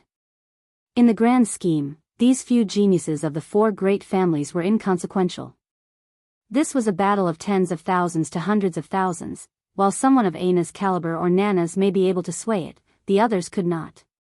Aina didn't seem to care about any of this at all as she lifted Sarathana up and began to tie her to the pillar. The moment her naked body touched the wood, a tragic scream left Sarathana's lips. It echoed over the battlefield and her strength was very clear and apparent from its resonance. But Aina didn't even flinch in the face of it. With calm movements, she tied her back to it and placed a cushion behind her head with a gentleness that made it look as though she was laying her to bed. Without a word, Aina continued with the other three. Raffer tried to struggle, but it was completely useless. One after another, they were all put up, their tragic screams continuing to echo. As the screams continued, the morale of the Cloud Race army began to slowly plummet, an entirely unforeseen outcome by Maya. She began to regret her inaction, but it was much too late for that now, far too late. Aina had already finished tying them up, the damage was done. However, just when it seemed that Aina was finished, she stretched a hand out and all of the blood within their four bodies surged out. They could hardly keep a clear mind under the excruciating pain, let alone stop their blood force from being snatched. Taking so much blood from them would normally kill them, but the aroma coming from their rotting flesh matched with the black wood pillars kept them alive. After being tied to these pillars, there was simply no escaping. Unless you had perfect control over your own soul and could force it to disperse, suicide was impossible. If they had been smart, they would have done everything to kill themselves before they were tied to the pillar, but they still held out hope. They hoped that if they endured, Aina and her allies would lose this battle and then they would be freed. However, they never expected Aina to take such a cruel measure. Now, no matter what, they would have to die. What they didn't realize, though, was that this wasn't the purpose of Aina snatching their blood. Slowly, and diligently, Aina began to draw 4 force arts into the ground using their blood. "I'm not very good with force arts," Aina said lightly. "I never invested much time into them and only have minimal experience." Aina's soothing voice sounded no different than the Reaper to them at this point, but with their heads still intact and her ability to penetrate through their screaming still at an all-time high, they had no choice but to listen to her words. However, when it comes to simple force arts with simple mechanisms, so long as I take my time, given the control I have over my body, they're actually quite easy to draw.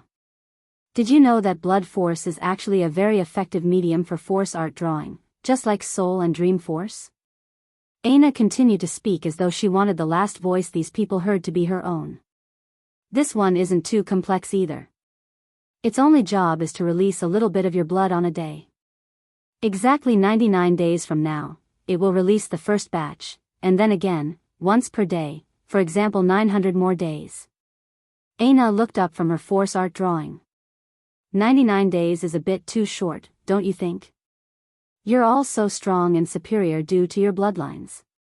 Since my mother was forced to endure 99 days as a common woman, it shouldn't be a problem for you superior existences to withstand 10 times that, right?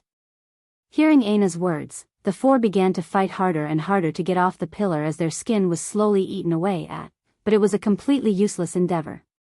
"Don't worry, I'll make sure the world knows how superior you all are to the rest of us. Every time your blood hits the pillar, more rotten fumes will form and your existence will be lengthened by another day. This way, you can definitely flex your boldness and greatness." Aina smiled lightly. It was objectively gorgeous, and yet it was the scariest thing those 4 youths had ever seen.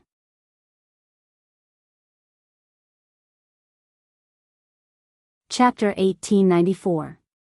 Published at 8th of June 2023 9:48 and 55 seconds AM. Chapter 1894.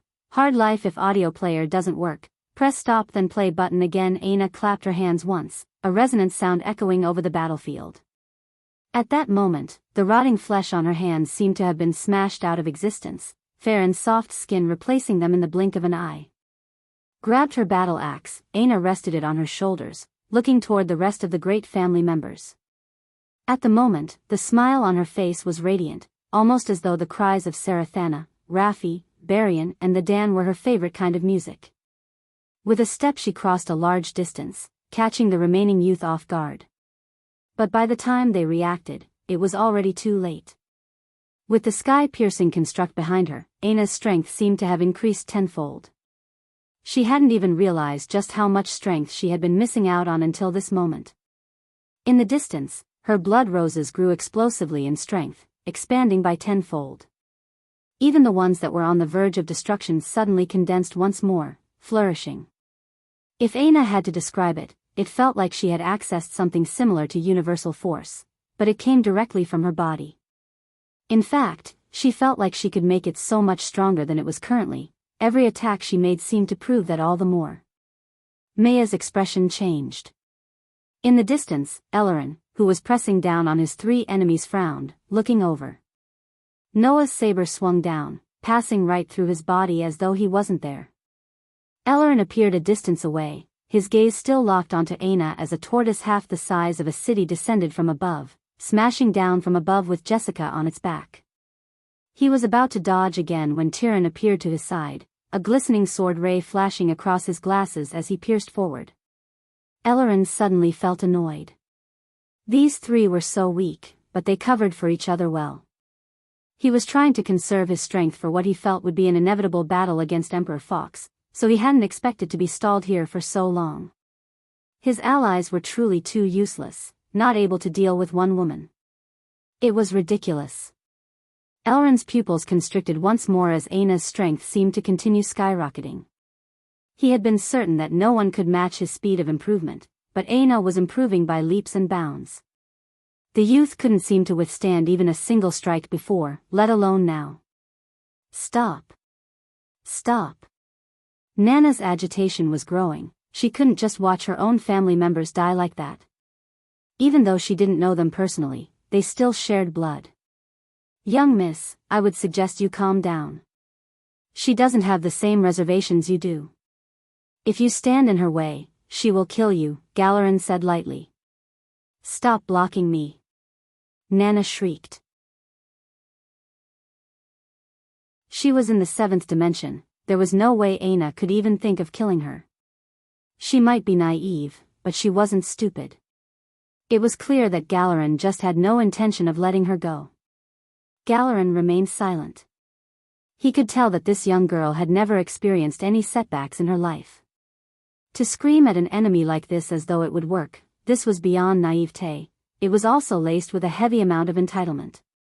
It was good that this young girl also seemed to have a kind heart, because if not, the result of that entitlement would probably be bad news for everyone around her. Tears welled up in Nana's eyes when it became clear that Galeran had no intention of letting her go. Red-faced and agitated, Nana's force seemed to almost spiral out of control, a radiant sapphire construct beginning to form to her back. It grew taller and taller, reaching a point where it matched even Aina's in size.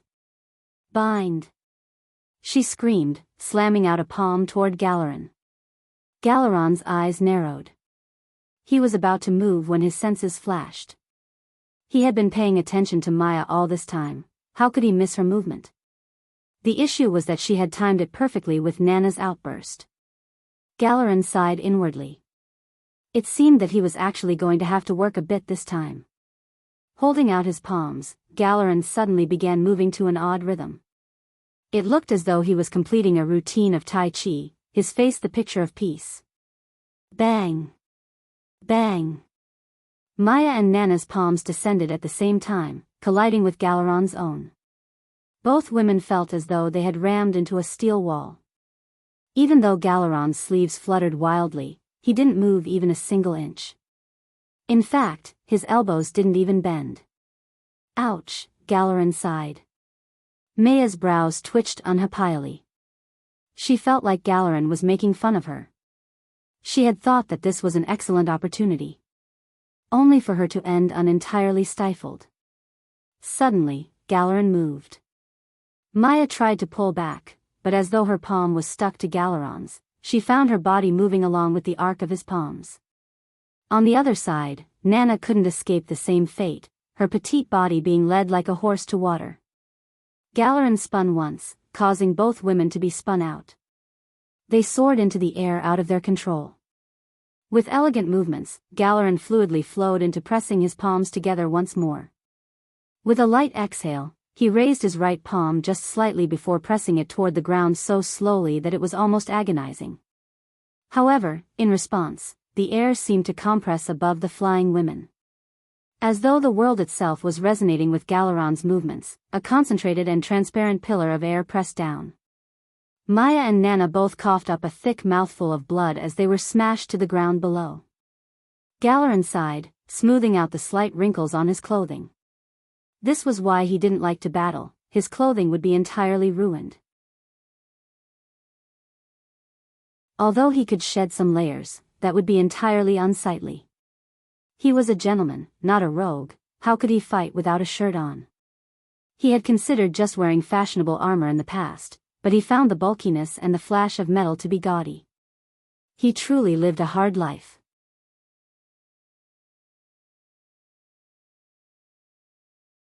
Chapter 1895. Published at 8th of June 2023 9:48 and 46 seconds AM. Chapter 1895. Crimson red. If audio player doesn't work, press stop then play button again. Maya coughed up a mouthful of blood, her eyes opened wide with astonishment. She had no idea what ability Galeran was using. She couldn't tell whether it was a unique ability, a technique, or maybe a known ability index being used in an unconventional way. At first she thought it was telekinesis. It made sense, that was why he could move so slowly and yet output so much power. It should also be the reason why her and that little girl's palms got stuck to one another. He should have been using telekinesis to make up for his lack of movement speed and momentum. However, just now, she felt an odd fluctuation of energy in the air, almost as though he was truly gathering up force to act on his behalf, but this was very different from the feeling that telekinesis should give. In addition, there was something unique about the movement of his body. Though he was moving slowly, he was gathering up momentum in his own way, as though it was a technique of some sort, or more accurately, a style. But if he was using the style to gather momentum, then that contradicted the fact he was using telekinesis. In addition, she had never seen someone so adept in using telekinesis to the point they could apply such force without emitting any fluctuations. If telekinesis left no traces at all, how would you even fight such a person? Wouldn't they be invincible so long as they had the strength to harm you and could cast perfectly invisible attacks? The worst problem though was that a technique should have left some sort of fluctuation as well, but the attack had come suddenly and without warning. The cloud race was well known for their senses and only fell short of the spirituals in this regard. If Maya couldn't sense it, then didn't that mean that he was entirely impossible to deal with? Across the battlefield, Aina's axe fell for the final time and she took a deep breath, the light smile still on her face even though blood fell like rain around her. If even the likes of Sarathana couldn't last a single exchange with her, the rest stood even less of a chance. The chorus of hoarse cries continued behind her like a symphony to her mother. Aina turned back to the rest of the battlefield, the tides very clearly turning in favor of Earth. Whether it was morale or strength, they had a step up in both regards. It felt like the cloud race was entirely unprepared for the level of power they would face, and that much was all too expected. The moment Maya was exposed, her planned surprise attack had failed. She had thought that it wouldn't matter much, but what she hadn't taken into consideration was the fact that in an upfront battle, the cloud race was actually inferior. The only true geniuses of the cloud race present here were her sons and herself. But her sons, who she had so much faith in, were still stuck in stalemates, while she herself hadn't lasted even a single exchange. Was this really the supposedly weak human domain? None of this made any sense. The presence of a world with eighth-dimensional potential was irrelevant. Maya herself came from a true eighth-dimensional world, not just one with the potential to become one. There was no way she should have lost like this. Suddenly, Maya had flashbacks to something that happened almost 3 decades ago. The plan has failed. Emperor Fox is far too ruthless. He preferred to slaughter billions of citizens to avoid an invalid infestation than risk it. Retreat, Maya. So what? A disdainful female voice came from the other side. The male voice sighed. Maya, think. Without an invalid infestation, the Ascension Empire will solidify incredibly quickly, making it far more difficult to infiltrate. Secondly, without the potential use of invalids and variant invalids as a spearhead, you'll be too short-handed. How are you going to take them down while suppressed under their world's laws and alone? I have my methods. Aren't you taking these humans too seriously? Watch well, Joram. Maya. You are my wife and you're carrying 2 of my children. Don't risk their lives and yours because of your pride. Retreat to the chaotic water sector with me. Together we'll sweep through Earth with much greater assurance. Our children will be fine, watch well. She still remembered hanging up that call. Now, her Joram's fate was unknown and she and their sons were in danger of dying here. Maya grit her teeth, standing slowly to her feet. Because of their control over their cloud figure, cloud race experts were able to shut themselves away much like Joram had, but this was only the tip of the iceberg. It could be used to do things like slow and manipulate their aging and had been a key part to Maya's plans until now. Even now, she was still considered a member of the cloud race's younger generation. While it seemed that she had experienced decades on Earth, in reality it was no more than a handful of years to her. It was also thanks to this ability that her sons had managed to remain embryos until she was prepared to use them. However, this age lock came with a double-edged sword, and that was the ability to store the skip time. If that time was never touched, everything would be fine and the cloud race individual would age as they had intended. However, in the case that this time was unleashed, the cloud race member would enter a state of accelerated evolution where they would experience all the years they had skipped at once. This was the greatest ability of the cloud race, an ability that could only be used by them with gold rune cloud figures, those with the greatest bloodlines of their race. There was, of course, a drawback. The consequences would always be tenfold. In order to experience all of the decades she had been on Earth for at once and gain the insights and strength that came with it, she would need to experience the equivalent of centuries. Even so, now that things had reached this point, Maya used the one trump card she never thought she'd have to. Maya raised her head to the skies, a screech that echoed over Earth billowing from her chest. The golden runes that floated within her cloud figure began to vibrate wildly, quickly becoming a crimson red.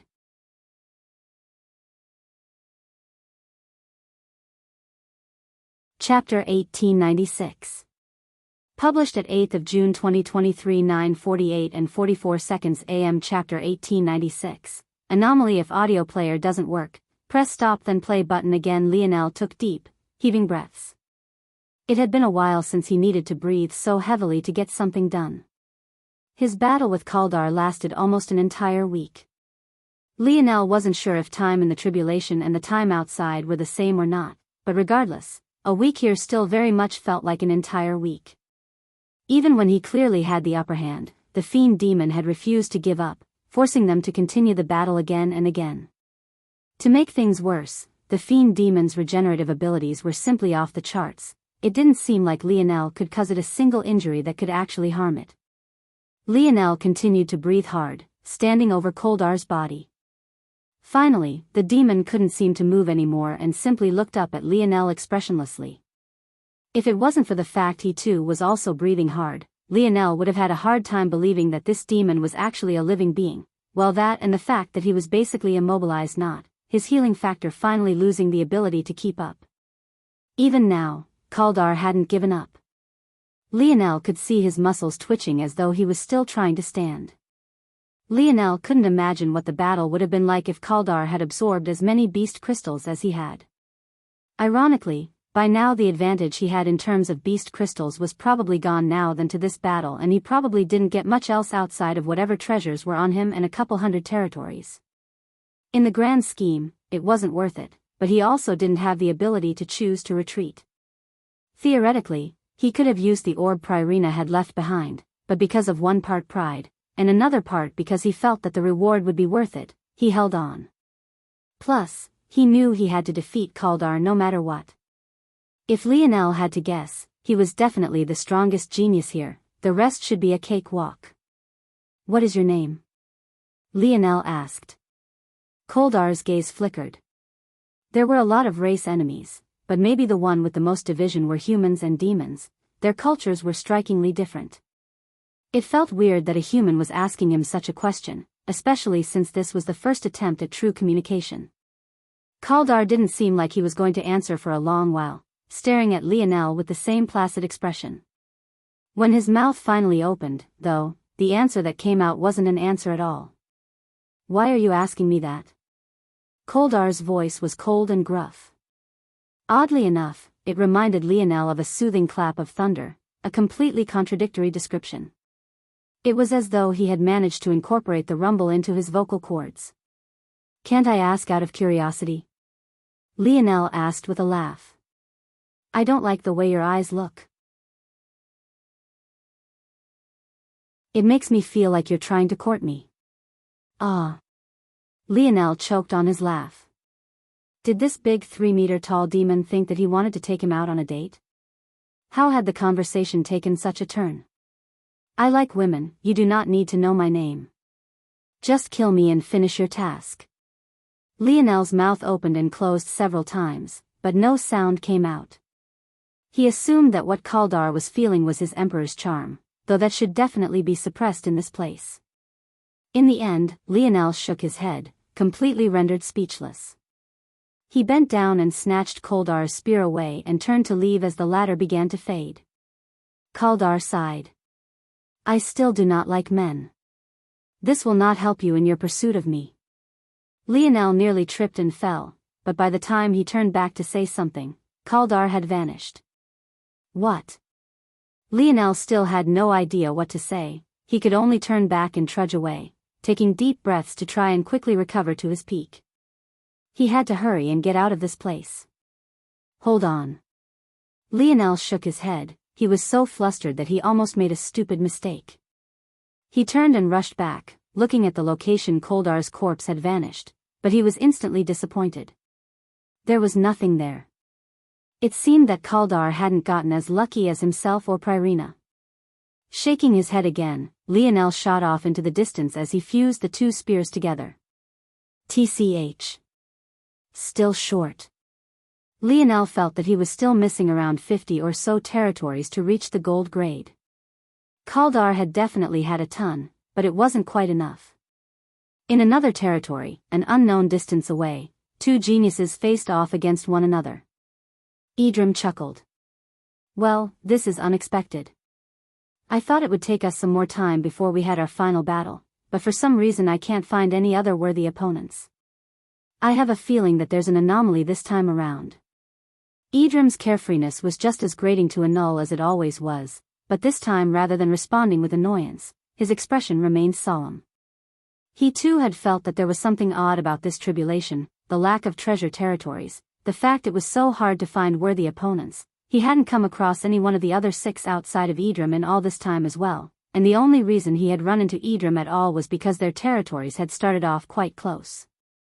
I guess we'll have to find out which one of us gets to meet this mysterious variable between us, no? Idrim raised his spear with a smile on his face. It's unfortunate, though, one of us won't be able to reach the gold grade evaluation. Anul's expression became callous, his sized pairs of hands raising up, each with their own spear. With a thought, he vanished, appearing before Idrim with a deathly momentum.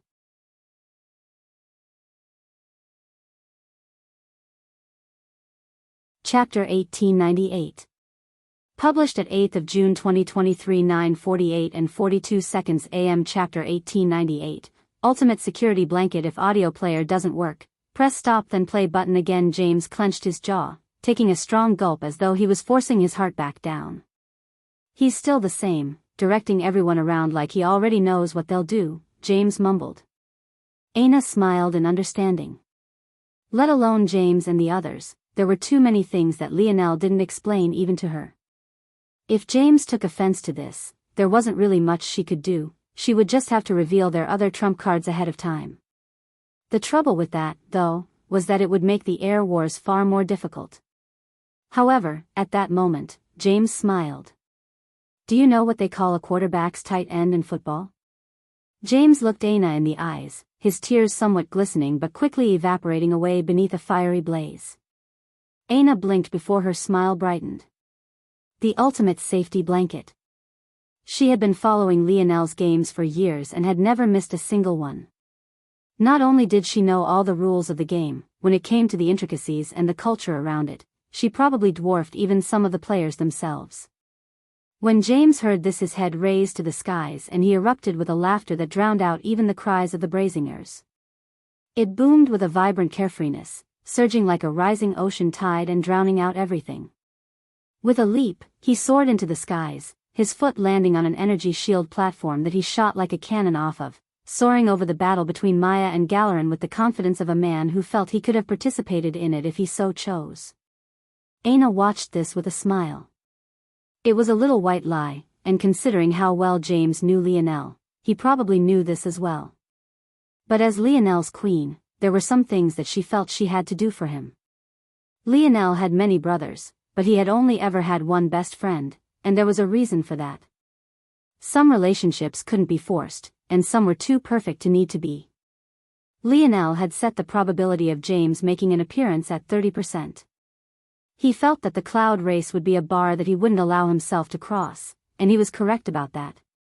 But Aina felt like he wanted that percentage to be much higher, not for any other reason than that was what he wanted for the man who he had once called friend. Aina could feel that Lionel was becoming more distant from the world, more detached, more indifferent. Even when his brothers had returned to his side, they had been separated for so many years that it was difficult to reaffirm that connection to the same level, and that was honestly because they were missing the glue that had kept them together in the first place. James seemed like an unruly, wild card with barely half a brain in him, but he was probably the person who understood Lionel the most outside of Aina herself, and maybe even in comparison to Aina, he knew more. At the same time, James and Lionel were more similar than it seemed.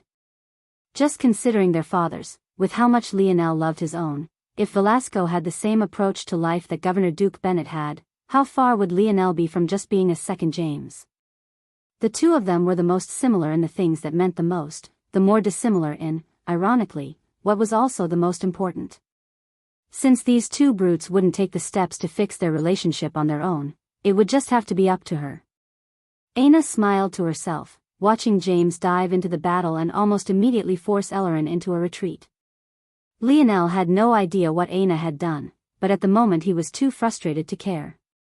He felt like he had traveled everywhere possible, but he couldn't seem to gather up enough territories. No random treasure or beast territories were spawning, and even after a lot of walking, there didn't seem to be any other participants waiting. He had come across one barrier, but it blocked him from entry. He had come across such a thing before, so he just assumed correctly that there was likely a battle going on within. Now, he had finally found another, and it was once again blocked. There seemed to only be one conclusion: there were just 3 contestants left. While he had been fighting Kaldar, everyone else but them had been wiped out. Lionel shook his head. How unlucky. If things were like this, that meant that he would have to go into this final confrontation while stuck at the silver grade, and given the fact there were only 2 contestants left, whoever came out victorious would almost certainly have a gold grade spear. Taking a breath and exhaling, Lionel retreated to his territory, then used the orb to lock his barriers down. If he was going to enter this final battle at a disadvantage, he would definitely do it at 100%. What Lionel didn't realize was how truly unlucky he was. Of the 6 strongest competitors, he had actually fought 4 of them and would now be fighting the 5th. However, due to his actions, everyone else was unlucky as well. Because he had sped up the timeline of the tribulations so greatly, less territories had spawned, and as a result, whereas in the past there would be multiple with gold grade evaluations, this time around, there would only be 1 if Lionel lost this battle, and only 2 if he did manage to gain victory. Lionel collapsed into a pile of soft grass and closed his eyes, taking the first sleep he had in as long as he could remember. He wasn't even sure exactly how long he had been in this tribulation. This sleep would turn out to be invaluable. They say the sleep consolidated everything one had learned during the day, and now Lionel was consolidating weeks of training while entering a single deep sleep. Occasionally missing content, please report errors in time.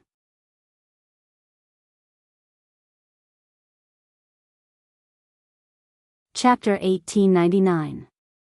Published at 8th of June 2023, 9:48 and 40 seconds AM. Chapter 1899. Ellerin's ability index. If audio player doesn't work, press stop then play button again. Ellerin reacted quickly to James' appearance. Slide out of the way. James seemed to form his body into a cannonball, wrapping himself in a spherical energy shield as he fell from the skies. The air rushed around him with such speed that it sparked, a rush of fire and explosive force forming as he descended with a faster and faster speed. Boom! Ellerin crossed an arm and his machete across his face, gliding back effortlessly as a wall of concentrated air collided against him. Although he was unhurt, he couldn't help but frown. The addition of yet another variable was annoying. The more this happened, the less he would be able to hold back. What was the cloud race doing exactly? Ellerin glanced toward the battlefield and a spark of annoyance sparked in his pupils. This was the supposed cloud race? Weren't they supposed to be powerful and unmatched? Why were there so many who seemed capable of fighting them just fine? With another step, Ellerin glided back further, avoiding pursuit with an ease akin to breathing. His gaze darted across the battlefield until he seemed to understand something. Under normal circumstances, the humans of Earth would stand no chance whatsoever. However, in concentrated pockets, scattered across the battlefield, there were small groups led by unconventional figures that seemed to subtly turn the tide. There was a young man with telekinetic abilities, a young woman wreathed in vines and flower. There were 8 young men whose power output was clearly a step above, and they didn't seem to be going all out either. There was another subtle white-haired beauty to the side, and finally, the most obvious of them all, there was the vicious golden-eyed woman who controlled blood force. This didn't even mention the two battling Maya's sons to a standstill, stopping them from becoming the anchors they should have been for the cloud race, or the obvious elephant in the room, Galeran. These people acted like anchors on the battlefield, and there was a subtle funneling action that took place, making it difficult for the cloud race to gather up momentum or target weaker warriors. In fact, it felt as though they were all being directed by something or someone to move all too seamlessly. If Wise Star Order could hear Elleran's thoughts, he would have nodded to himself with that very familiar smug smile on his face. Without Lionel here, who better to direct the flow of the battlefield if not Wise Star Order? It was just that as a monster of the seventh dimension, these children couldn't compare to him at all. His influence could hardly be sensed at all. In fact, the only reason Elleran could sense anything was because of the specialty of his ability index. Elleran fell into silence. He had concluded already, he had made the wrong bet. Suddenly, James appeared before Elleran. Elleran planned to dodge again, but his eyes narrowed when he realized that his paths of exit were all blocked by energy shields, very sturdy ones at that. James appeared with fist and Elleran had no choice but to respond with his own blade. Bang! James didn't retreat. With his ability index, his entire body was a weapon and he didn't fear meeting blades head-on. At least, that was what he was used to. He didn't even usually feel pain in battle because no one could force him to that extent. However, when Elleran's blade descended, danger senses alerted James instantly. James' fist opened up and the angle of the energy shield protecting him shifted. Elleran's blade slipped by, meeting slight resistance as it was parried to the side, but even so, a small layer of skin was peeling down James' knuckle. Elleran expected James to back off after suffering a small loss, but to his surprise James pressed forward with an even fiercer punch. Without a choice, Elleran could only meet it with a fist of his own. His hand left after images in the air, stacking 3, then 4 times. Bang! Elleran took a heavy step back as James did the same. Your ability index is actually time manipulation, James said with surprise. Noah, Jessica, and Tyrion were all shocked when they heard this. In between their heavy breaths, they overheard James mumble and found it difficult to believe. Was there really such an ability index? Elleran's gaze narrowed. Unfortunately, you have a very clear weakness, and that's the need for preparation. That's why your battle style is so evasive. The danger of your ability index plummets when you don't have time to play your little chess moves. The strength of Elleran's ability index started with his eyes. He was able to see timelines and the reverberating impact of causality. He could then gather these causalities and then use them to his benefit. For example, if he saw a future where he had crossed a distance of 1 kilometer, he could choose it and cross it instantly, skipping over the time it would have taken. However, everything had a balance. If he wanted to choose a future where he had crossed 1 kilometer, he had to first observe himself crossing that kilometer in said future, and that would take time. Of course, Elleran could accelerate this time, or else his ability index would be useless. However, no matter how fast he accelerated that observation time, it would never be instant. As such, there would always be a lag between him observing the future and enacting it. That was the weakness. Somehow, James had seen through this in a single exchange despite having never fought someone with such an ability index before. Time affinity was probably the rarest of all affinities in existence. To have a time-related ability index was even rarer than that. Elleran could be said to be one of one, a rarer existence than even savants. And yet it still took James just one exchange. It was shocking enough that Elleran spoke his first words. You have innate battle instinct.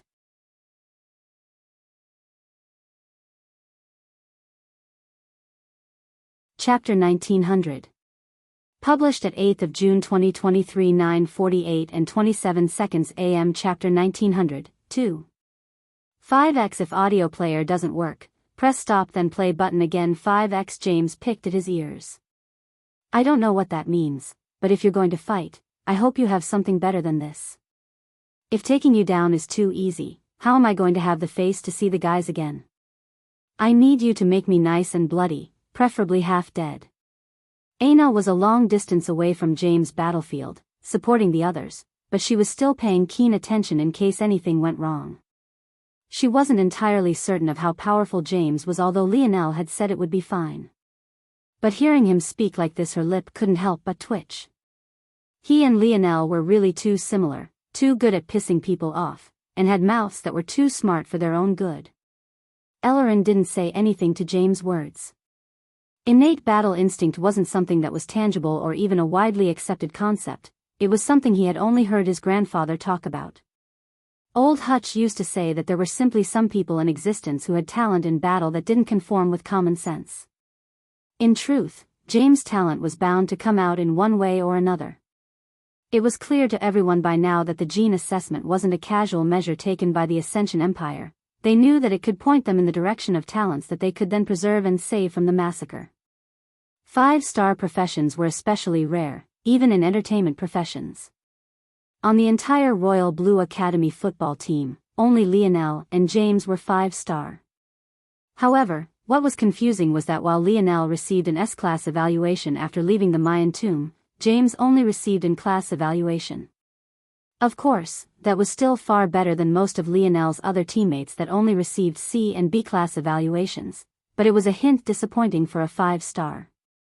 By now, those evaluations were quite useless as many had evolved far beyond those original markers, but they were still a baseline foundation for denoting potential. What no one could have expected was that the concentration of James' talent wouldn't come from ability index alone, but rather a more amorphous, auxiliary talent that was difficult to pinpoint, a talent buried in his very soul and one that had been fully unearthed only after he created his own lineage factor, becoming a true spark just like Emna. Ellerin took a breath and exhaled. It was a subtle action, but his demeanor shifted entirely. It seemed that holding back was not an option. In truth, Ellerin had no idea how powerful Emperor Fox was. He was only operating under a possible worst-case scenario. But since things had reached this point, there was simply no avoiding it. He would make one final push. Since the cloud race was useless, he would do it himself, and if he failed, there was no one better at escaping than he was. For Ellerin, with his current speed, crossing a kilometer didn't even take him a single second. In his base state, he could accelerate time by 2 times. Meaning, so long as he bought some time by evading in battle, he could witness the future at twice the speed anyone else experienced the present. After observing the future, he could pick a causality, but things weren't so simple. At best, he could observe 3 causalities at the same time. So, if he wanted to layer a punch more than 4 times 1 for his present, and 3 from addition causalities, he would need to reset and then observe again. And, of course, the causalities of others were very blurry to him unless he concentrated, which tied him down to observing only himself and things that acted directly on him. That said, this was just his baseline. This was a level of use that caused no damage to himself and took no energy whatsoever. He did this as easily as breathing, and he could do it practically forever at no cost to him. And unfortunately for his enemies, this was nowhere near his limit. "Let's see how you deal with 4 causalities then," Ellerin said lightly. Suddenly, Ellerin moved and James moved at the same time, both reacting at once as they clashed. The 4-layering of Ellerin's strikes became 5 seamlessly. It was hardly more difficult, almost as though he had gone from sitting on a bench to a brisk walk. James' eyes narrowed. This had already become a battle that Noah and the others couldn't participate in even if they wanted. Bang! Bang! Bang! The 2 crossed blades and fists, dancing across the ruins of the palace as they glided around pillars and hard marble stone. "How about 6? Ellerin asked softly. The pressure increased once again. 7 Ellerins danced around James, each one just as real as the last. James grinned an ugly grin. He had asked for this and Ellerin didn't seem to hesitate to deliver. His own aura flourished, pieces of solidified energy shields slamming into place as they formed a radiant white gold armor dancing with complex runes. He blasted out a punch, but what was shocking was that the very force of the punch solidified a distance away, crumbling 2 of Ellerin's causalities. "How about 10? James felt several punches collide with him, rattling his inner organs. Ellerin danced, his machete leaving elegant, curved streaks in the air. He seemed like a completely different person, his fierce attacks carrying shades of his grandfather as he pressed forward with greater and greater ferocity. James countered, but he quickly found himself on the back foot. He didn't feel like he was fighting one person, it felt like he was fighting 11, all of them just as powerful. Ellerin's power seemed to have almost tripled in an instant. Ellerin, a man who didn't speak much to begin with, seemed to have been truly triggered by James' words. He saw this as a battle for his parents, but not only were his allies nothing more than walking clowns, this nobody wanted to crack jokes. In that case, he would crack jokes too. How about 5x acceleration? The voice came in layers, echoing through the curtains of time of space. It seemed to touch on the past, present and future, linking them into one. Ellerin's blade left afterimages in the air, crossing into a causality that James could react to. PCHU. The machete seemed to pass through the plate armor on James' shoulder, ripping into his collarbone.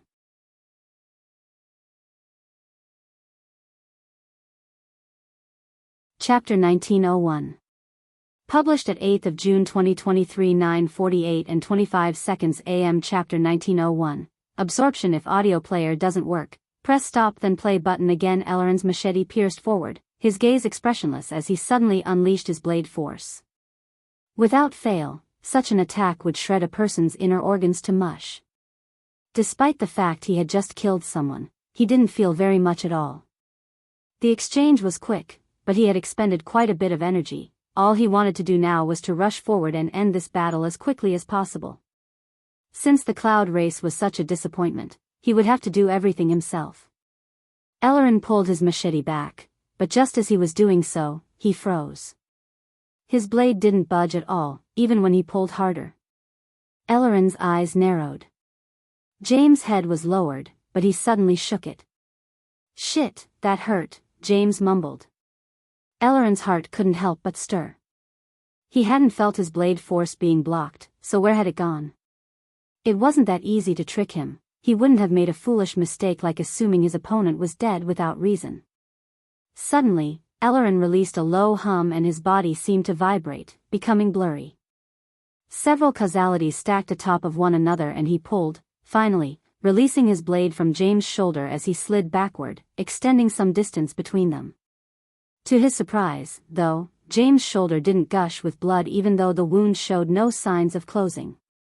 If one had to describe it, it was as though he had poured epoxy into the hole in his shoulder, leaving a glistening and clear gap that stopped his blood from flowing. James shook his head and exhaled. He had to admit that he had bitten off quite a lot this time, but he didn't feel very much fear at all. In fact, he grinned. His head rose and a malevolent color exuded from his irises, his broad shoulders trembling. No one really thought about what those with the energy shield ability index used to form their shields. It seemed to just happen, and most often it was nothing special, just a condensing of neutral force. However, James had realized that his ability wasn't so simple. If the energy shield ability index was broken down, its fundamental strength was in solidifying force so that it could be used as a defensive measure. A step deeper than that, and it was a force manipulation type of ability index, with a thought he could force force to act as he wanted it to. A step deeper than that and he could change the fundamental structure of force itself to make it sturdier. A step deeper than that and he could change the structure of force to make it do whatever he wanted it to do. Neutral force, as Lionel had long since learned, was the perfect balance of all forces in existence. No, more accurately, the usual neutral force everyone was used to wasn't quite a perfect balance, it was rather pure neutral force that could be considered this absolute perfect balance.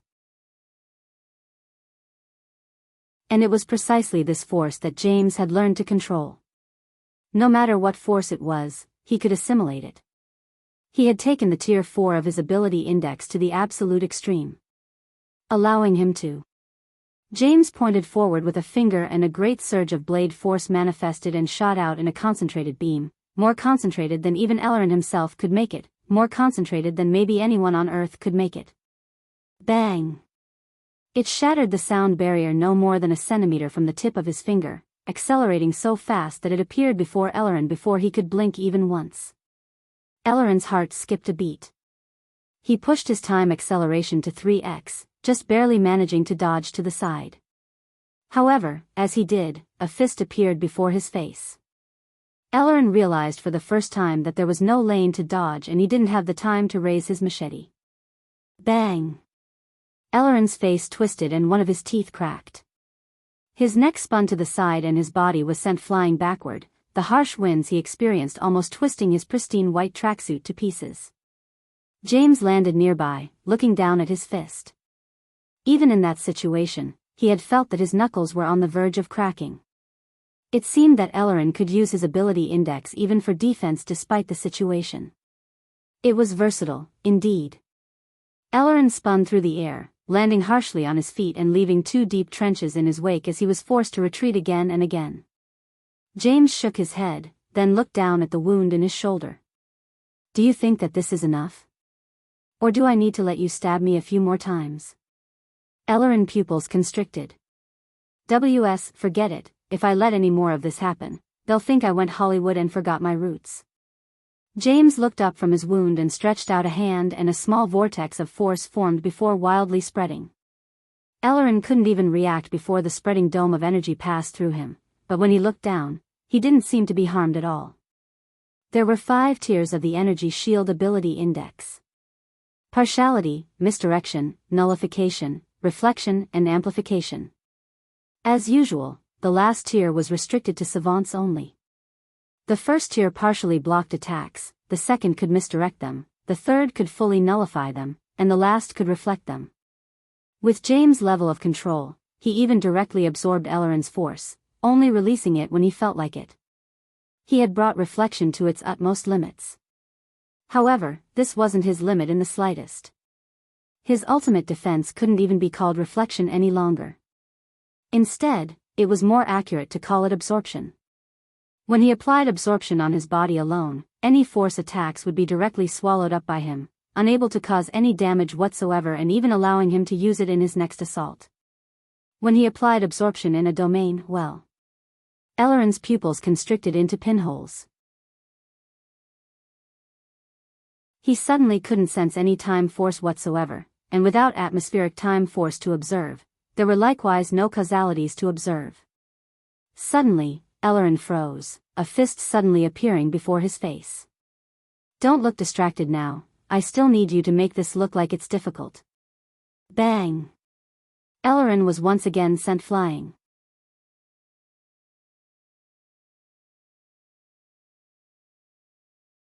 Chapter 1902. Published at 8th of June 2023 9:48 and 6 seconds AM. Chapter 1902. Annoying if audio player doesn't work. Press stop then play button again. James unleashed a concussive barrage, his violent assault practically leaving craters all across Ellerin's body. All of the force in the domain was absorbed by him, fueling his power to the point that he seemed beyond superhuman. Nothing Ellerin did seemed to be good enough. Noah, who stood a distance away, breathing hard, could hardly mask the complicated look in his eyes. It felt as though he was watching another Lionel crush him in all aspects he held dear. It was just Lionel, or even now James. He also had to experience Miguel surpassing him in all aspects as well. Though he didn't know where Miguel was now, and he had done nothing but work hard all these years, he still knew deep inside that he had yet to catch up to him either. No matter how Noah racked his brain, he couldn't understand what the difference was. Was his will not great enough? But how much had he been willing to sacrifice for Earth? How much of his life had he dedicated to causes that were anything but selfish? It just felt frustrating. He should have felt happy that Earth seemed to have been saved, but instead he felt inferior. Jessica looked toward Noah's side profile and sighed herself. She wanted to comfort him, but she had tried many times before. This simply wasn't something that an outside force could help with. K. Lionel's eyes flashed open, a strong vitality rippling out from him. With just a single breath, he felt as though he had been revitalized. He jumped to his feet, stretching and unleashing a roar. The leaves rustled wildly and the earth quaked, a cyclone of wind spiraling into his lungs. His body felt light and the confidence in his eyes couldn't have been sharper. Lionel turned toward a certain direction. There, on the other side of his barrier, a smiling youth with bronzed skin stood. It seemed that this youth had been watching him sleep all the while, a prospect that likely would have left most uncomfortable, but Lionel only smiled. An odd light flashed within Idrim's eyes.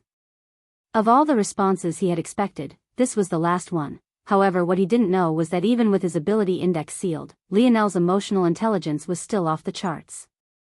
How could he not tell what Idrim was trying to do? Unfortunately for him, unsettling someone like Lionel wasn't so easy.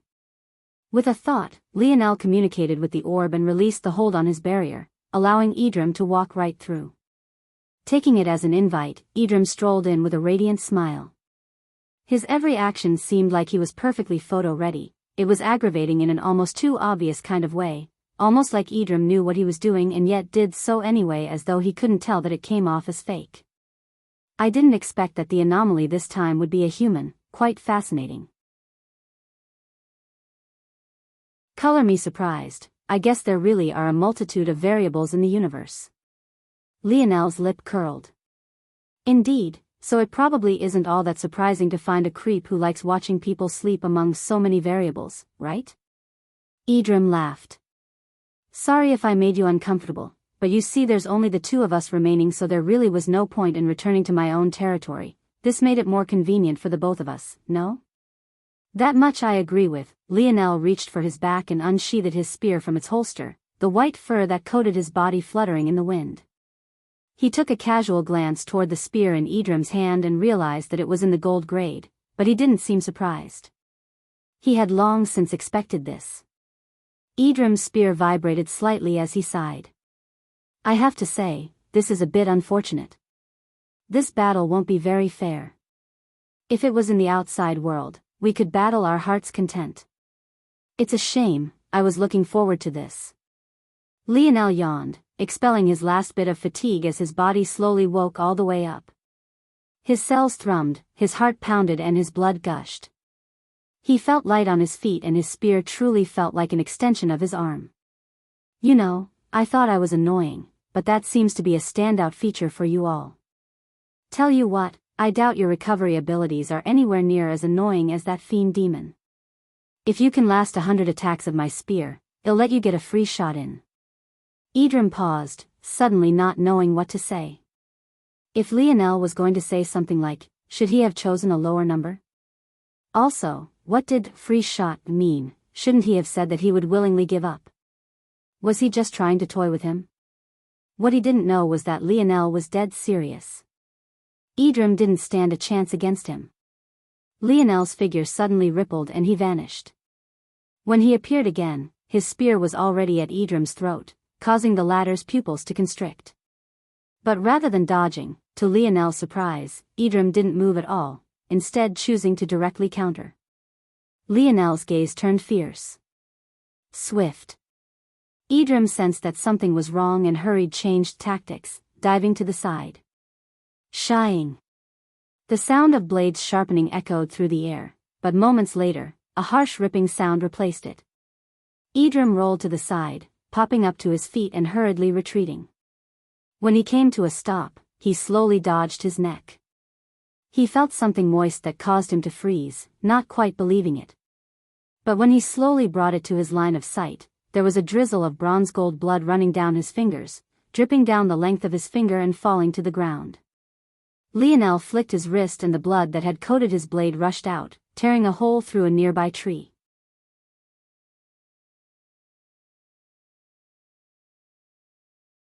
Chapter 1903. Published at 8th of June 2023 9:48 and 5 seconds AM. Chapter 1903. Hard if audio player doesn't work, press stop then play button again. Lionel glanced at this blood for a moment. He had felt the heft of it weighing down his spear, so he had gotten rid of it. That blood would be quite annoying to deal with. Not only was it incredibly heavy, but it was sticky and viscous, latching onto the metal of his blade and seemingly trying to corrode it as well. If not for his spear force, that would have already happened. Interesting. Lionel smiled. Idrim had long fallen into silence, the small crater his blood left in the ground resting in the periphery of his sight. Lionel hopped just once and suddenly shot forward. He didn't have the patience to wait for Idrim to think his way through this existential crisis. Human, Rapax, nomad, cloud, dwarven or spiritual, none of it mattered to him. Anyone who stood in his way would taste his blade. A radiant bronze aura formed around Idrim as he looked up, his smile vanishing, replaced by a steely cold gaze. However, in the face of it, Lionel's smile only brightened. "Is that your real face? Show me more of it." Bang! Their spears crossed once before they separated and went at it again. Idrim's senses were sharp and he seemed to respond to every one of Lionel's attempts in kind. When Lionel's spear separated into three, his separated into three as well. When Lionel swung the butt of his spear forward, so did he. When Lionel spun his spear and geared up his momentum, so did he. It didn't seem like he was trying to follow the path of the cloud race, but rather trying to attack Lionel's psyche. Even so, Lionel's smile never faded. Suddenly, Lionel's spear split into 4, then 5, then 6, then 7. Every time Idrim matched him, he took another step forward, edging the battlefield as though he was making sweet love to it. Everything about the smile on his face to the fluid shifts between attacks and defense, between lunges and retreats, between thrusts and slices, was absolutely seamless. Lionel truly learned how fun it was to fight without having to think. He couldn't see 10, 20, or even 100 moves ahead like he could usually. In fact, he could barely see 3.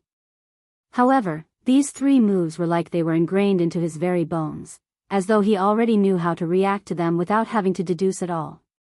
He could entirely focus on the feeling of his blade gliding through the air, the sound of his spear force splitting the wind, the echo of a clash of blades. It was therapeutic in a way he had never experienced before, an escape from any and everything. His style was absolutely suffocating, his spear came from any and everywhere, until it suddenly began to come from any time as well. His rhythm shifted, and his perfectly paced blade suddenly slowed by a small margin, causing Idrim to mistime a block and overshoot his target. Lionel's blade snaked through and pierced through his collarbone, pulling back just as Idrim swung back to counter and thrusting forward with a strike that was twice as fast as any of his other strikes, piercing the other side of Idrim's collarbone. Any normal human would experience both of their arms becoming useless at this point, but Idrim only clenched his jaw, a mysterious power brandishing his spear with the same ease as he had previously. The bronze aura around him grew and the heaviness of Lionel's spear seemed to increase. Lionel looked down at his blade. It was becoming unruly and difficult to control. He slid back, dodging out of the way of Idrim's counter and slipping it. He took a strong step forward, ducking under Idrim's thrusting blade and closing the distance. He made a move to raise his spear and end the battle, but at that moment Idrim's gaze seemed to blaze with life. The blood that coated Lionel's spear became hundreds of times heavier. Lionel had so much of his weight leaning forward to complete his attack that it was too difficult to stop the momentum, especially given its suddenness. Lionel hadn't considered the possibility that a spiritual could control their body parts outside of themselves. It was too easy to get caught off guard when you couldn't think of millions of possibilities at once. Idrim's knee drove up with an incredible amount of force and Lionel seemed to present his jaw to him. A sickening crack echoed and Lionel felt his brain rattle. The heaviness of Idrim's blood was nothing compared to the heaviness of his body. If it wasn't because Idrim had to hurriedly take the opportunity and couldn't grab a hold of a solid foundation, Lionel's head would have likely exploded like a watermelon with that single exchange. Lionel's teeth cracked and his jaw broke into at least 3 pieces. His head was driven upward as though Idrim was trying to rip it from his shoulders with that single knee. Idrim took a step back to stabilize himself and prepared a second attack immediately, retrieving his spear while Lionel was still in a partial daze and piercing right for his heart. Lionel's brain continued to rattle around in his head, but a faint voice in his head told him that if he didn't get a hold of himself immediately he would die here. Falling into a daze in the middle of battle was the greatest taboo. If it wasn't for the fact their true strength was suppressed here, these last few split seconds would have already been enough for his life to be severed. However, no matter how hard he tried, he couldn't seem to. Without his ability index, he couldn't take forceful control of his body without active participation of his brain, and right now it might as well have been mush. Just move to the side, something, anything. The roaring echo of Lionel's soul seemed to reverberate through the dimensions, a burst of a violet aura pulsing to life around him. Suddenly he could see, but it wasn't through the blurriness of his eyes, but rather through the tip of his spear. As Idrim thrust forward with victory in his eyes, Lionel's spear seemed to move as though it had a mind of its own, being guided not by his hand, but rather the will that pulsed from his heart. PCHU. Idrim froze, looking down at his chest, the butt of Lionel's silver-grade spear jetting out of it.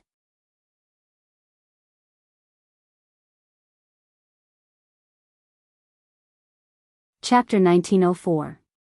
Published at 8th of June 2023 9:48 and 2 seconds AM. Chapter 1904. Reward if audio player doesn't work. Press stop then play button again. Lionel dropped to the ground, a surging pain that started from his face radiating out to the rest of his body. He wanted to clench his teeth, but doing that only made things worse. He didn't even realize how many micro-expressions relied on the stability of his jaw until this very moment. He looked up and watched Idrim with a sharp gaze. Since he could control blood from outside of his body, then there was no telling if such an injury would be enough to kill him. For all Lionel knew, unless he could attack Idrim's soul directly, he wouldn't gain victory. Luckily, things weren't so exaggerated. This didn't seem to be Idrim's choice either. The moment the tribulation sensed his death, it was over. His body began to shimmer, his spear falling to the ground. I haven't lost yet. Idrim suddenly roared, realizing what was happening. By now, his casual demeanor had vanished and he was absolutely furious.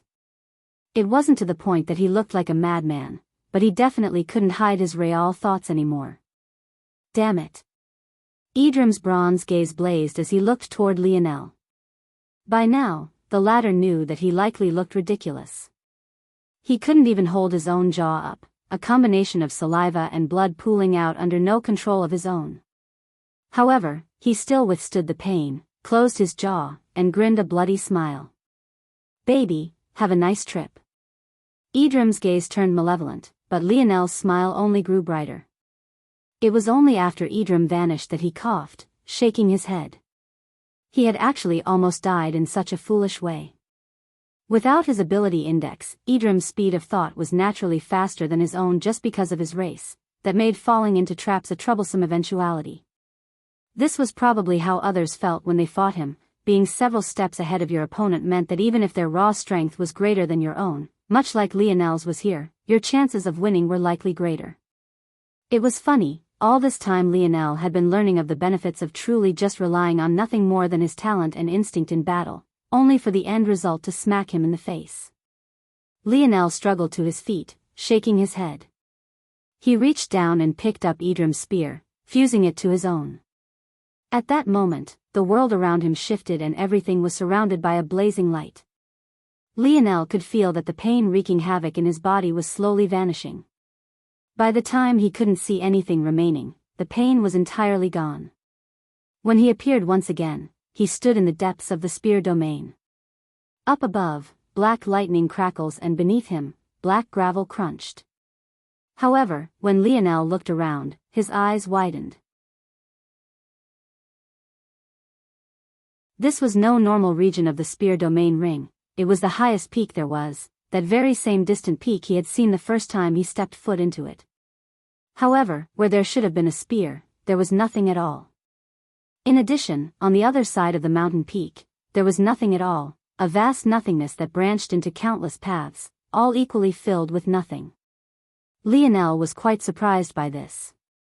He was absolutely certain that whatever was at the peak of this mountain should have been the spear that suppressed all others, but there was nothing here at all. But beyond that, he was certain that there should have been spears that encircled the mountain completely, so why was there nothing on the other side at all?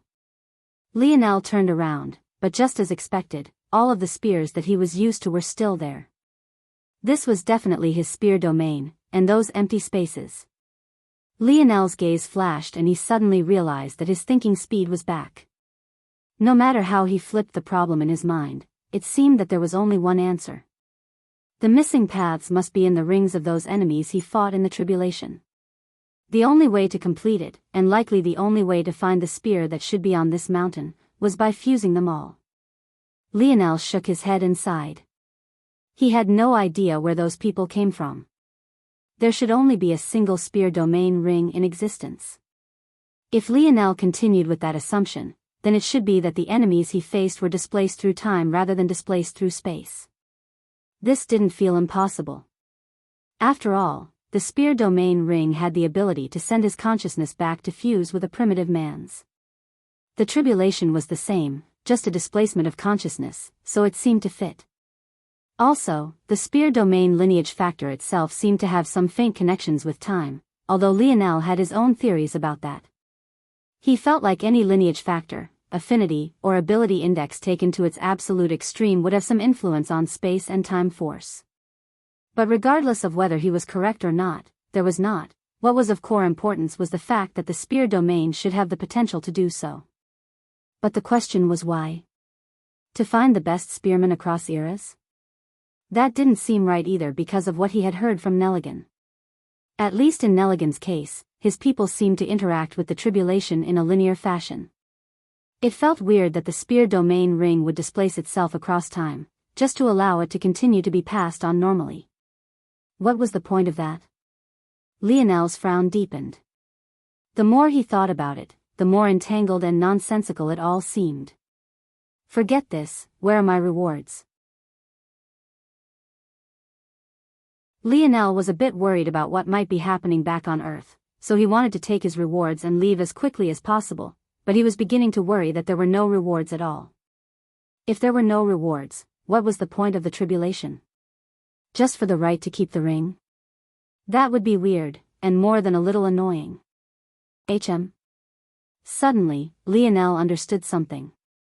Could the reason he was brought here to begin with be the reward itself? Lionel looked toward the paths of darkness ahead of him and he felt a mysterious feeling. I see.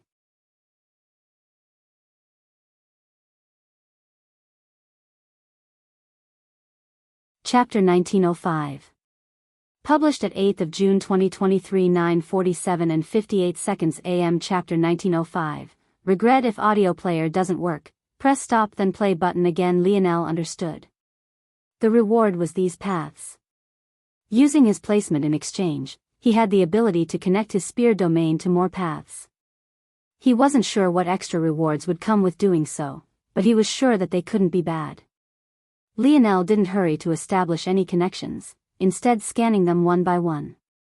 He realized that they weren't all created equal. In fact, the vast majority of them were what he would call dormant, as though he could have established a connection with them whenever he wanted without having to worry about passing the tribulation first. Though, of course, he would have had to have the strength to walk to the top of this peak to begin with, something he was quite far from doing. Suddenly, something sparked within Lionel's dreamscape.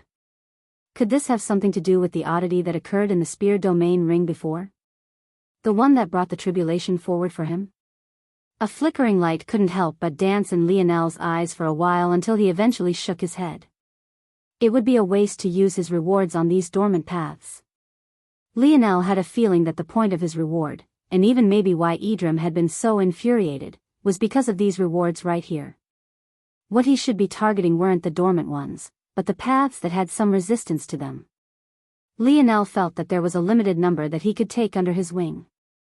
Given his performance, the amount that he could ignore the resistance of was quite high, but there were exactly 6 of them that had a great amount of resistance despite this. And beyond there were about a dozen others that Lionel felt that even with his rewards, it was absolutely impossible to budge them. His eyes couldn't help but narrow. His performance was definitely the very best it could have been. He didn't think that it was possible to do any more. In fact, Lionel was actually understating his performance. Of the 6 most resistant, aside from the dozen or so he couldn't budge at all, he had defeated 5 of them directly. Compared to others in his field, his performance wasn't just excellent, it was beyond excellent. A gold grade evaluation simply wasn't able to cover it. That was when Lionel remembered something Urukai had called him, a suppressor. That title seemed to make it quite obvious that those with different tiers of spear force were sent to different tribulations. If he had allowed his spear force to enter the sixth dimension, he would have faced off against others with sixth-dimensional spear force, and the hill he had to climb to reach this point would have been both steeper and taller. That seemed to suggest that the paths he couldn't budge at all came from those taking higher-tier tribulations. Lionel's gaze narrowed and he ignored them, turning back to the strong six. These ones were hard to budge, but it was possible. These six would have to be his target, namely this one. Lionel's gaze landed on the strongest of the six. It wasn't by a large margin, minimal, even. However, Lionel was confident in his senses. This was definitely the one, and there was a better than 80% chance that this one was Idrim's. Lionel grinned. He's gonna be pissed. Good. With a sudden sharp gaze, a radiant spear crown appeared around Lionel's head, wafting with billowing clouds of violet and sharp golden spear blades. All at once, an enormous spear blade formed above Lionel's head and pierced forward with a blazing speed. Shoo! The rumbling thunder above seemed to react and surged forward as well. At that moment, in the vast emptiness, the vague outline of another peak formed. What was especially odd was that Lionel had the feeling that he was looking in the mirror, but the main difference was that rather than looking at himself, he was looking at the malevolent gaze of Idrim. The latter looked as though he was trying to bore a hole through Lionel's forehead. Crack! A small pane of glass separating the two cracked and the image of Idrim twisted. Not enough, one more, Lionel thought to himself, gearing up for another strike. Right then, there was a sudden change. The cracked glass quickly reformed itself and Idrim's figure vanished. In his place, an older man that seemed to be about 40 or 50 years old appeared in his stead. At a single glance, Lionel could only describe him as a Greek god.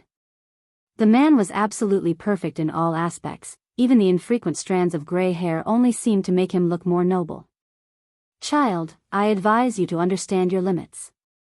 Lionel blinked. This was possible too. Wasn't this cheating? If you just switched owners of the ring at the last moment to a stronger person, then wouldn't you always be able to protect your territory from being snatched? Where was the justice? Where's that old man when I need him? Lionel mumbled. No, there shouldn't be such a blatant loophole, I don't believe it. Lionel's gaze narrowed and an even large spear blade formed above his head, the rattling of the lightning above gathering momentum as well. With a flash of his irises, it surged forward, completely ignoring the older gentleman. The expression of the middle-aged man turned to one of fury as well, but interestingly enough, he didn't move a single inch, and soon Lionel understood why. The spear passed right through where the shattered glass should have been, appearing before the old man and passing right through him as well. At first, Lionel thought that nothing had happened, but soon the peak the older man stood upon split into two, trembling and then collapsing entirely. The man continued to look at Lionel, his expression as dark as could be. You will regret this, he said lightly. Doubt it, Lionel said with a smile and wave.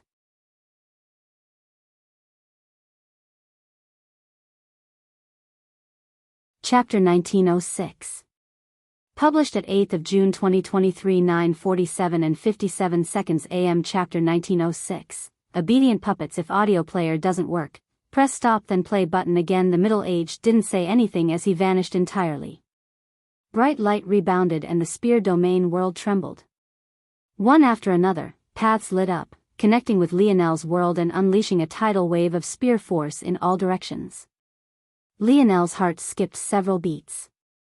He realized at that moment that several of the dormant paths were connecting as well. At first he was confused until it all clicked. By targeting Idrim's spear domain, he had also gained all of the domains that Idrim had conquered. No, not just Idrim, but whoever had come before him. It was no wonder that the old man was so infuriated. Lionel was basically rating all of their hard work to this point. I hope the outcome is worth it. Although Lionel had smiled in the face of the man's provocations, he instinctively knew that that threat hadn't been empty. If all he got out of this was more spears, it would be a great disappointment. He already had more spears than he could use at once, and though it was true that he would gain more insight by absorbing the lives' work of more experts, he was already at the point of receiving diminishing returns. There were only so many that he could assimilate at once. This wasn't to say that it was bad to have so many, in fact it could only be good. The main issue was whether the trade-off was worth making such an enraged and motivated enemy or not. If spears and memories were all he received, it truly wouldn't be. In fact, all of this would have pretty much been a waste of time, honestly. The lands below solidified, and worlds of spears appeared before Lionel, their strengths radiating. Lionel took a breath, feeling a strong sense of pride that seemed to come from nowhere at all. It crept up on him as though it had always been there. It was then that Lionel understood that it came not from him, but rather the spear domain ring itself. After a while, Lionel shook his head. It seemed that this was really all there was to it. How disappointing. It didn't seem that he had enough strength left to claim another one of the main 6. From the feeling within him, his rewards were only enough to assimilate a lesser one. Lionel randomly chose a path he felt he had just enough left to grasp and targeted it. There was some faint resistance, but it was far weaker and was easily dealt with by Lionel. He couldn't even see the figure that appeared clearly. The size of this one in the end wasn't even 5% of Idrim's, but it still gave Lionel a nice boost and everything settled in. Lionel felt a rush and an energy seemed to be pulling him away. Looked like the reward accepting process was over. He didn't fight it and let the spear domain take him away. If he stayed here without approval, he would have to withstand the pressure himself. If he did something that foolish, he would end up with his consciousness being destroyed and he'd likely die on the spot. Lionel's vision blurred one more, and then something suddenly caught hold of him. It felt as though a streak of lighting had collided with his mind, but rather than filling him with pain, it instead felt as though he was wide awake, too awake. He immediately realized that something was changing. A pulsing sensation took hold of the front of his mind, an increased number of folds manifesting and being layered onto one another. Very few would be so hyper-aware of this. It was only because of his ability index that Lionel knew exactly what was happening, and only because of it that he could clearly feel the changes. Lionel understood what was happening instantly. His spear domain lineage factor was evolving. The threshold he needed to reach to display certain abilities was being exponentially lowered, and the abilities that he could already use were beginning to cost him less and less to use. Right then, Lionel suddenly understood something else. By passing the tribulation, those with several spear domain territories would also undergo this evolution. It was no wonder those few dozen territories were so sturdy. Those must be individuals who had already undergone this process and had solidified their lineage factors to an untouchable degree, at least for the past Lionel. The location was the middle of the battlefield and all seemed to have entered a defined ending. However, at that moment, the sound of a sharpening blade echoed out in all directions. Shying. Shying. Shying. Aina's hand lifted of its own accord, the ring on her finger levitating into the air until the golden silhouette of a nude figure appeared in the skies. He seemed to be formed entirely of spear force, his body itself exuding a majestic might capable of cutting anything in two. There was no lack of gazes that turned in that direction, the aura that radiated out from it feeling suffocating to an impossible degree. Suddenly, a line of spear force exploded forth, severing the earth beneath and the skies above. Unfortunately, the result of this was absolutely shocking.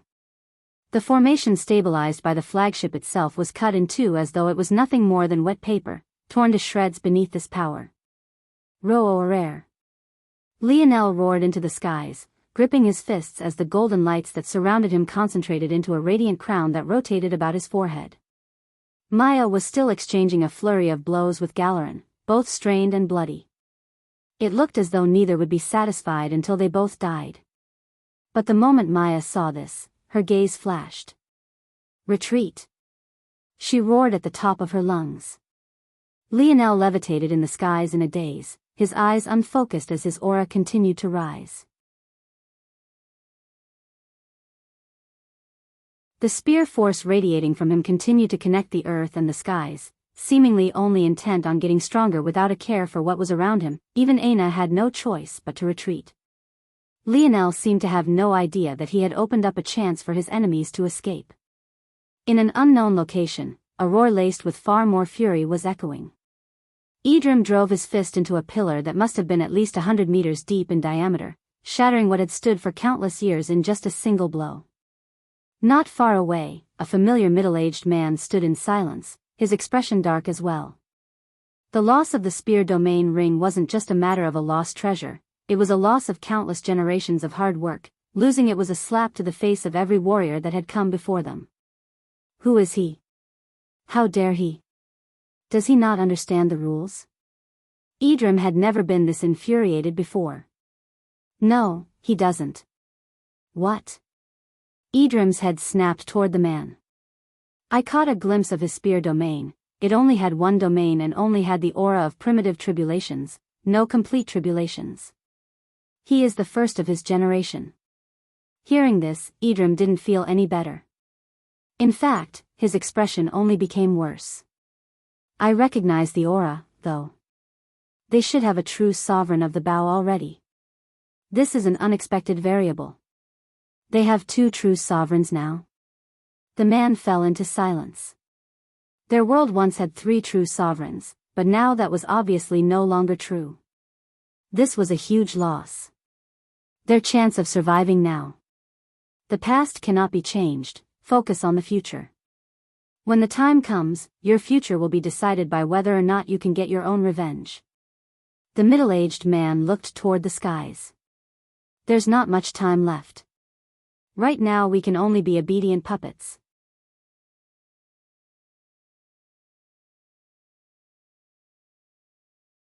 Chapter 1907. Published at 8th of June 2023 9:47 and 54 seconds AM. Chapter 1907. Easier if audio player doesn't work. Press stop then play button again. The battlefield was entirely filled with Lionel's roar and the sound of sharpening blades. The spear was one of the most frequently used weapons, especially in such a battle, but that only made the sudden change even more exaggerated. One after another, spearmen of all shapes, sizes, genders, and even races, suddenly found that they had no ability to control their weapons any longer. Some tried to struggle, but it felt entirely useless as their spears fought against them harder and harder.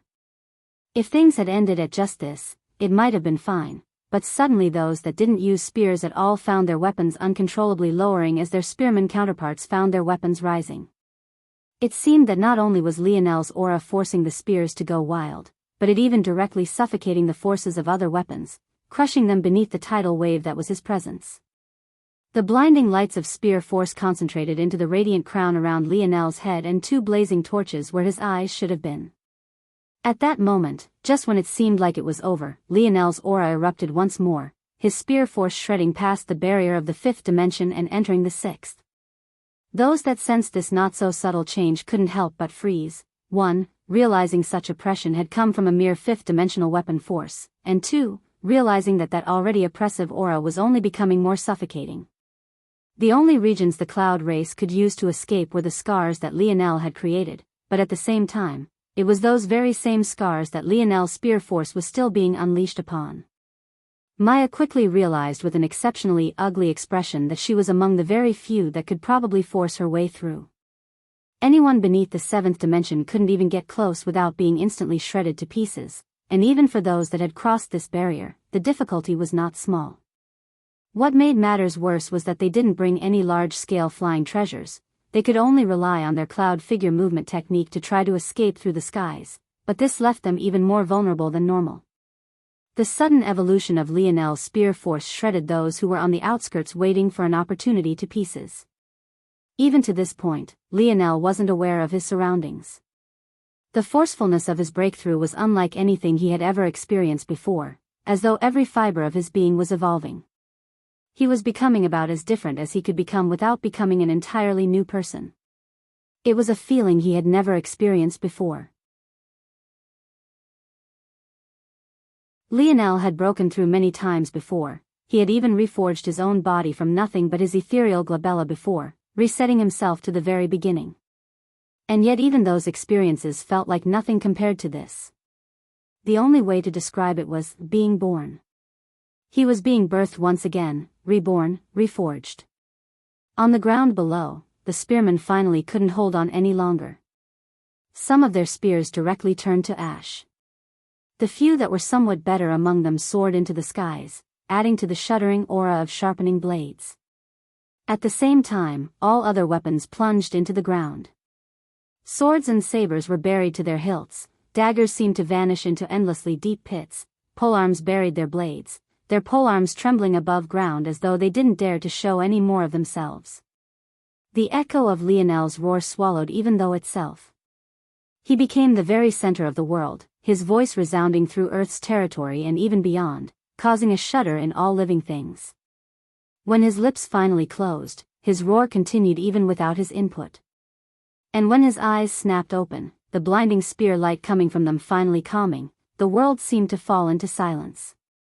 Veins pulsed all across Lionel's body, the lean muscle tissue twitching with a sheen of sweat. Every aspect of his body seemed perfectly structured and immaculately sculpted, while also carrying a sharpness that felt inhuman. A silent hum of hovering spears surrounded Lionel. They seemed to become his eyes, pervading every crevice and crack of the battlefield as it left not a single stone unturned. Lionel's almost lazy gaze turned and landed on Maya. The last echoes of his spear force still blocked the scar above and below, but it definitely didn't seem like it would last much longer. Slowly, Lionel's lazy gaze sharpened and his brows furrowed. This was troublesome. The gap between him and Maya wasn't small, even after this evolution. He couldn't just casually try to stop the actions of a seventh-dimensional powerhouse. "Hey, UNC, what are you doing?" Galeron, who was still trying to get his breath while fixing up his clothing, couldn't help but fall into silence. "Didn't you just have a big and overwhelming breakthrough? Weren't you verve oriat in it a second aeon? Nin van kans thik nrlem tahioen with? Why were van a kind far helm now? Shameless." Galeron mumbled, taking a breath and stabilizing himself. Slowly raising his palm, Galeron locked eyes with Maya and suddenly pressed out. Lionel grinned. "Leave the rest to me. No one beneath the seventh dimension will escape." Maya's hair was frayed, her lips were cracked with blood, and her chest heaved as she took deep breaths. Her nerves were at their absolute end, and her fury could hardly be put into words by now. Hearing Lionel's words seemed to push her way over the edge, she was so enraged that she laughed.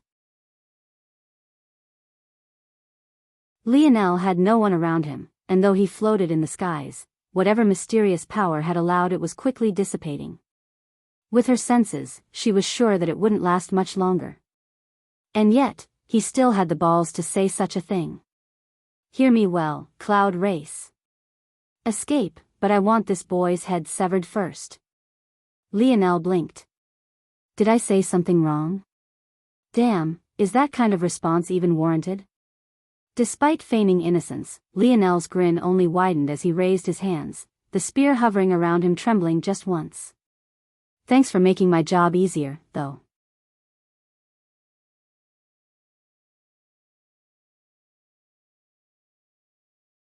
Chapter 1908. Published at 8th of June 2023 9:47 and 52 seconds AM. Chapter 1908. Palpable. If audio player doesn't work, press stop then play button again. Maya's eyes widened, but it was already too late. Die. The spears moved as though they had minds of their own, raining down from the skies like Armageddon. To Maya, these events could only be said to be a blur. Watching her people get slaughtered like this left her without the will to retaliate.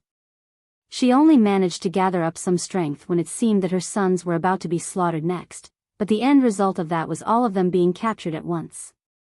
Like this, the second infiltration of the Cloud Race was suffocated and restrained.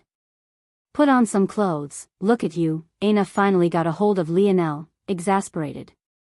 Lionel laughed. "It's not my fault. Do you think I have a streaking fetish?" "You're narcissistic enough for it," Aina rolled her eyes. "Is that your way of saying I look good?"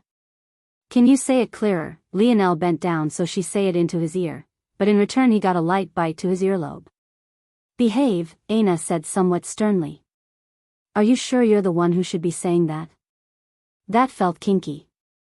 Lionel mumbled. Aina was speechless. She couldn't help but think of James at that moment. The two of them really couldn't take anything seriously.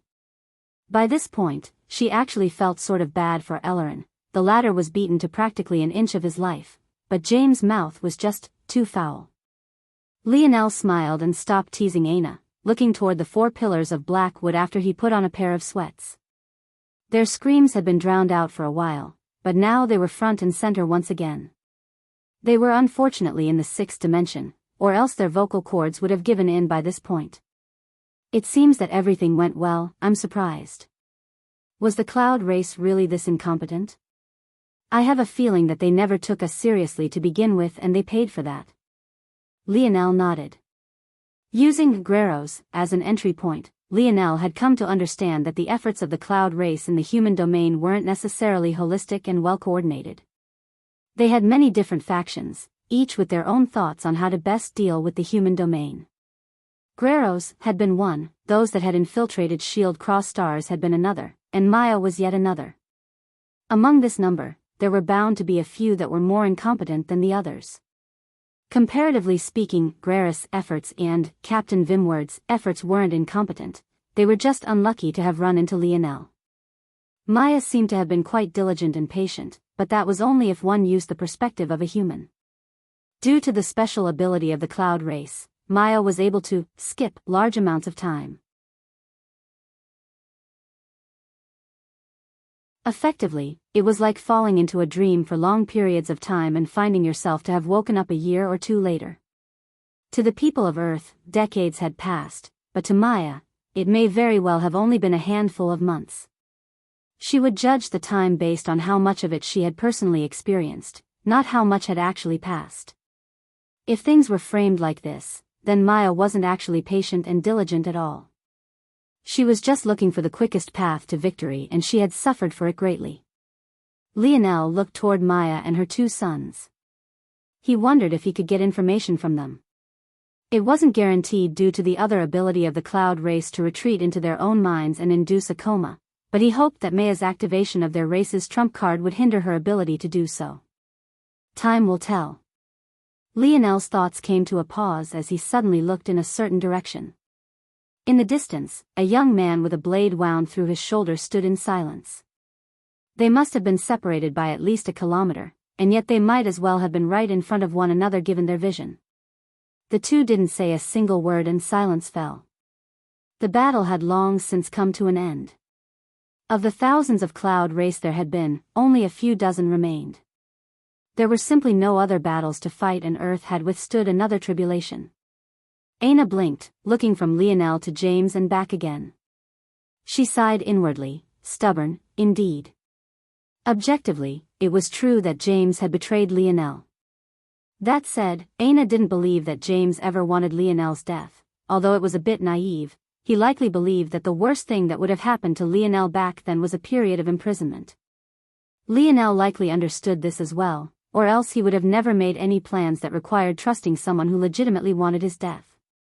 No matter what James had done was wrong, and more than a little stupid. He had seen that the Royal Blue Fort was willing to use explosives against Lionel, even at the expense of the lives of innocents, and yet he still thought that Lionel would live if he was caught. That was a dangerous amount of ignorance. Even so, that ignorance had stemmed from his blind trust in his father, something that Lionel was very obviously guilty of as well. In addition, on the other hand, Lionel had been aware that James was struggling with something at the time, but rather than getting a sure answer of what was going on, he did what he always did, moving those around him as though they were puzzle pieces to fit into his own worldviews. That was a frustration that had been bubbling up within James for a long time, and it had almost frothed over after the championship game, before it finally couldn't be held back any longer after their last exchange of words that day so many years ago. Suddenly, the 2 men began to walk toward one another at the same time. They were separated by over a kilometer, and yet it only seemed to take the both of them a few steps until they stood no more than a half-meter apart from nose to nose. The silence was palpable and the atmosphere was even heavier. Bang! 2 fists moved at once, Lionel's landing on James' cheek and James landing on Lionel's nose. Both spewed out a mouthful of blood, taking a single step back before they charged toward one another, butting heads and clasping palms. Bang! A concentrated blast of air rippled out in all directions.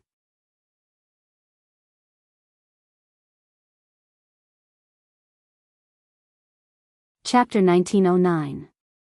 Published at 8th of June 2023 9:47 and 51 seconds AM. Chapter 1909.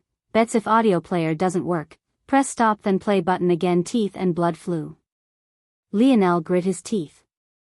This son of a bitch really had a hard head. Hard-headed son of a bitch, James said through gritted teeth. Lionel craned his neck back in response, smashing forward again. Not to be one to lose out, James craned his own and followed suit. The sound of their foreheads clashing was akin to two slabs of metal, their brains rattling around as though jello on a plate. Even so, the two didn't seem to notice as they reeled back and smashed forward again. Lionel's knee suddenly drove up with a hop, catching James off guard and nailing him right in the chin. James' grip on Lionel's hands loosened as he stumbled back. Lionel tried to follow up with a winding kick, but James trapped it to his hip with an arm lock, roaring once as he lifted Lionel to the air and swung him toward the ground. Lionel reacted quickly, twisting the position of his knee in James' hold and rounding the latter's back. With a swift movement, he threw his other leg over James' head and over his shoulder before locking in a solid headlock. James tilted over, the momentum he had gathered while trying to throw Lionel causing him to fall to the ground. His father almost immediately went red, then purple, as Lionel's hold around his neck tightened again and again. With a slight wind-up, James drove a solid elbow into Lionel's liver as though he had eyes in the back of his head. Lionel gasped for air, his whole body threatening to shut down completely. It was just a short lapse, but James used the opportunity to reach his hands back and grab toward Lionel's shoulders. When James realized that Lionel wasn't wearing a shirt, he changed tactics and grabbed the latter's head, roaring out as he flipped Lionel over his head and smashed him toward the ground. The wind rushed out of Lionel's lungs, but he didn't have time to react as James' foot descended. Lionel flipped to his side once, dodging out of the way and palming the ground. He spun on his palm, sweeping his legs out and kicking James' own out from under him. James lost his footing, tumbling to the ground. Before he could regain his bearings, Lionel had already scrambled over, sliding into a perfect armbar that left James' joints on the verge of bending in the wrong direction. Lionel drove his hips upward, pinning down James' face and chest with his legs. The pain shot through James' body in waves and his arm was truly about to snap in two. But right then, he used his free hand to slap at the ground with such force that an enormous crater appeared beneath them as the two flew into the air. A sickening pop echoed as James dislocated his own shoulder, but he used the added flexibility to shift positions. As the two fell from the air and his elbow was on the verge of popping as well, he made sure that they fell with Lionel's head first. They rushed toward the ground like a pair of streaking meteors attached at the hip. Boom! Lionel's head collided with the ground, burrowing into it. He was immediately left in a daze. However, at the final moment, he had still managed to break James' arm at the elbow before the impact forced him to loosen his arm. Fuck! They both cried out at the same time. James stumbled back from the impact, cradling his dislocated shoulder and broken arm. As for Lionel, he barely managed to pull his head out of the ground, but his legs wobbled and his vision blurred. Their gazes met for just a brief moment before they charged forward again, James with one arm and Lionel like he was some sort of drunk driver on legs. Bang! They tackled one another but ended up spinning off the side and tumbling to the ground again. They quickly stood and rushed toward one another again, throwing out fists and kicks. Quite frankly, if it wasn't for the fact neither had used force or any abilities, there would be no doubt that they were trying to kill one another. At the edge of the ever-erowing crater, Aina watched speechlessly. Men. She shook her head. At this point, she preferred if they had decided to be passive-aggressive and petty instead. She had a few tips for that path. Joel and the others appeared as well, but they seemed to take things very differently. Who you got? Raj asked. Cap's already on those Bambi legs, classic CTE, Milan nodded like an expert. He won't last another dozen exchanges, James by TKO. Franco shook his head. No way, James only working with one arm, he's cooked, fried, sautéed, if you will. Cap's got him by the balls. What, are you willing to bet? Milan grinned. I got a dozen kilograms, 7th dimensional. What is this? Do I look like a beggar to you? Pony up, Milan said with disdain. Women are expensive. Franco protested. Don't drag me down just because you're single. Ho ho, I didn't know that being whipped was something to brag about now, Milan laughed harder. Franco wanted to protest, but thinking about Joyce and her fists, he didn't even have the face to even try to refute. Franco's just poor, Raj laughed, I've got 1,000 kilograms right here on Cap, do you dare meathead? Milan, who had been feeling smug, suddenly choked on his breath. His head whipped around and he glared at Raj. Not all of them could form diamonds out of thin air. Raj laughed so hard his belly rolled in waves. Boom! A sudden collision caused all of their heads to snap over. SSSSS, Milan grimaced. Yeah, that doesn't look too good. Down below, both Lionel and James had kicked each other in the balls at the same time. It didn't look like it had been on purpose, but who knew with those two madmen? The both collapsed at the same time, writhing on the ground with tears coming out of their eyes.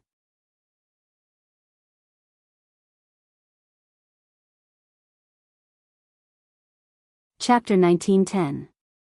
Published at 8th of June 2023 9:47 and 42 seconds AM. Chapter 1910. 3. If audio player doesn't work, press stop then play button again. Lionel coughed.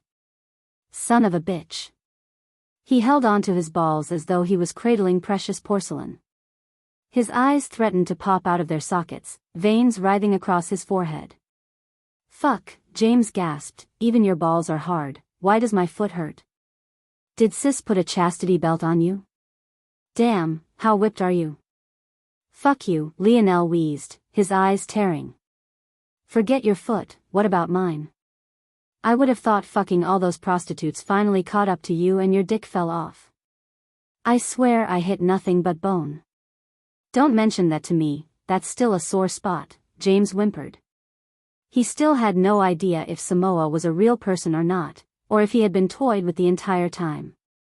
How annoying. Finally got your heart broken, huh? I tried to warn you, it was only a matter of time. My heart is just fine. As strong as a bull. A bull? That explains a lot. James used what strength he had left and kicked dirt toward Lionel's face, causing him to breathe it in and cough. Sorry, my bull tendencies are acting up again, James sneered. The two paused for a moment before they burst into a fit of laughter. Although it was described like this, one would have thought two lions were roaring. With their current level of strength, just their hearty laughter alone caused the earth to quake and the clouds to disperse.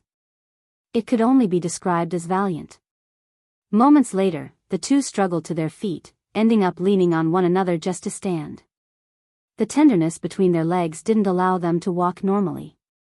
Bloody hell, you've gotten taller, James said speechlessly. He was used to being taller than Lionel, but only now did he realize that Lionel was actually taller than him by at least 3 inches now. Guess you didn't drink enough milk, Lionel said with a sneer. Fuck you, you grew almost an entire foot, that's not milk. Tell me the truth, what've you been pinning? Pinning? Lionel was confused for a second before he burst into a fit of laughter. Back in their royal blue days, one could imagine that steroids were rampant. For many youths who were only 3 or 4-star professionals, their positions were reliant on their performance.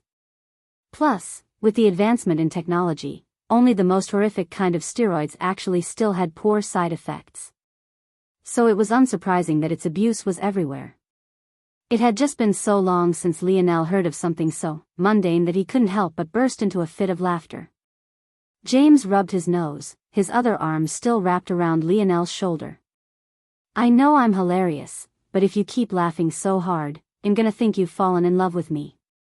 Lionel looked over toward James seriously, looking him up and down to the point the latter felt his spine tingling with a weird feeling.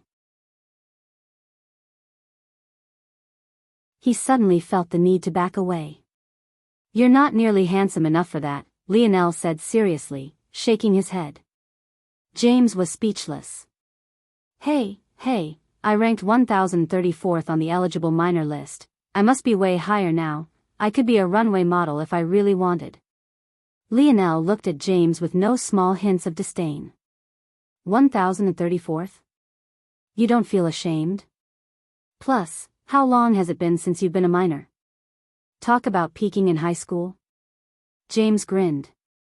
If you're jealous about only being ranked 3021st back then, just say so. The have-nots always want to pretend like such things don't matter. How petty. Okay, all right. Raj roared from above. How about you two get a room? This lovey-dovey shit is making me sick. Raj, you still haven't lost any weight after all these years? James rebutted. Your bitch loves these roles, why would I get rid of them? Excuse me? James covered his mouth, trying his best not to burst into a fit of laughter as a young woman he recognized as one of Aina's best friends appeared by Raj. Ah. Raj opened his mouth to respond but immediately went red, not daring to look toward Yuri. He had gotten swept up in the moment and forget that they weren't in the boys' locker room any longer. That damn James did this on purpose, definitely. Yuri questioned again. James finally couldn't hold it in any longer, laughing so hard that he fell over and pulled Lionel down with him. When he saw that Lionel didn't dare to laugh and was making eye contact with Aina while pleading his innocence, he only laughed harder. Soon, Milan and Gil joined in, unable to hold back. The ambience was warmer than it had been in a long time. While Earth had just finished fighting back another calamity, the situation on planet Morales was growing more heated. While the conference had yet to begin, the number of powerhouses converging was steadily growing in number. Whether it was individual powerhouse families like the Suyad family, or large networks of alliances like the Constellation families and the various craftsman guilds, not a single one missed this opportunity. Everyone had come to realize that this generation's air wars would become a flashpoint, a split road of sorts for the human domain. Its outcome, as impossible to predict as it was, would maybe become the most important event in the whole of their history. At that moment, a particular youth had recently exited his seclusion. He stood in front of the partial ruins of the Sword faction, his visage expressionless. He hadn't been present when Lionel returned, and as such he could do nothing as his Sword faction was humiliated. Even now, those scars had yet to heal. Even so, he didn't seem to care very much about this at all. He had been entirely focused on other things. The sword domain ring on his finger glowed, the sound of a sword howl filling the air. He was suddenly very interested in these air wars. If Idrim's father had been there, he would have realized that he had made quite a substantial mistake. There weren't two true sovereigns in this world, there were three.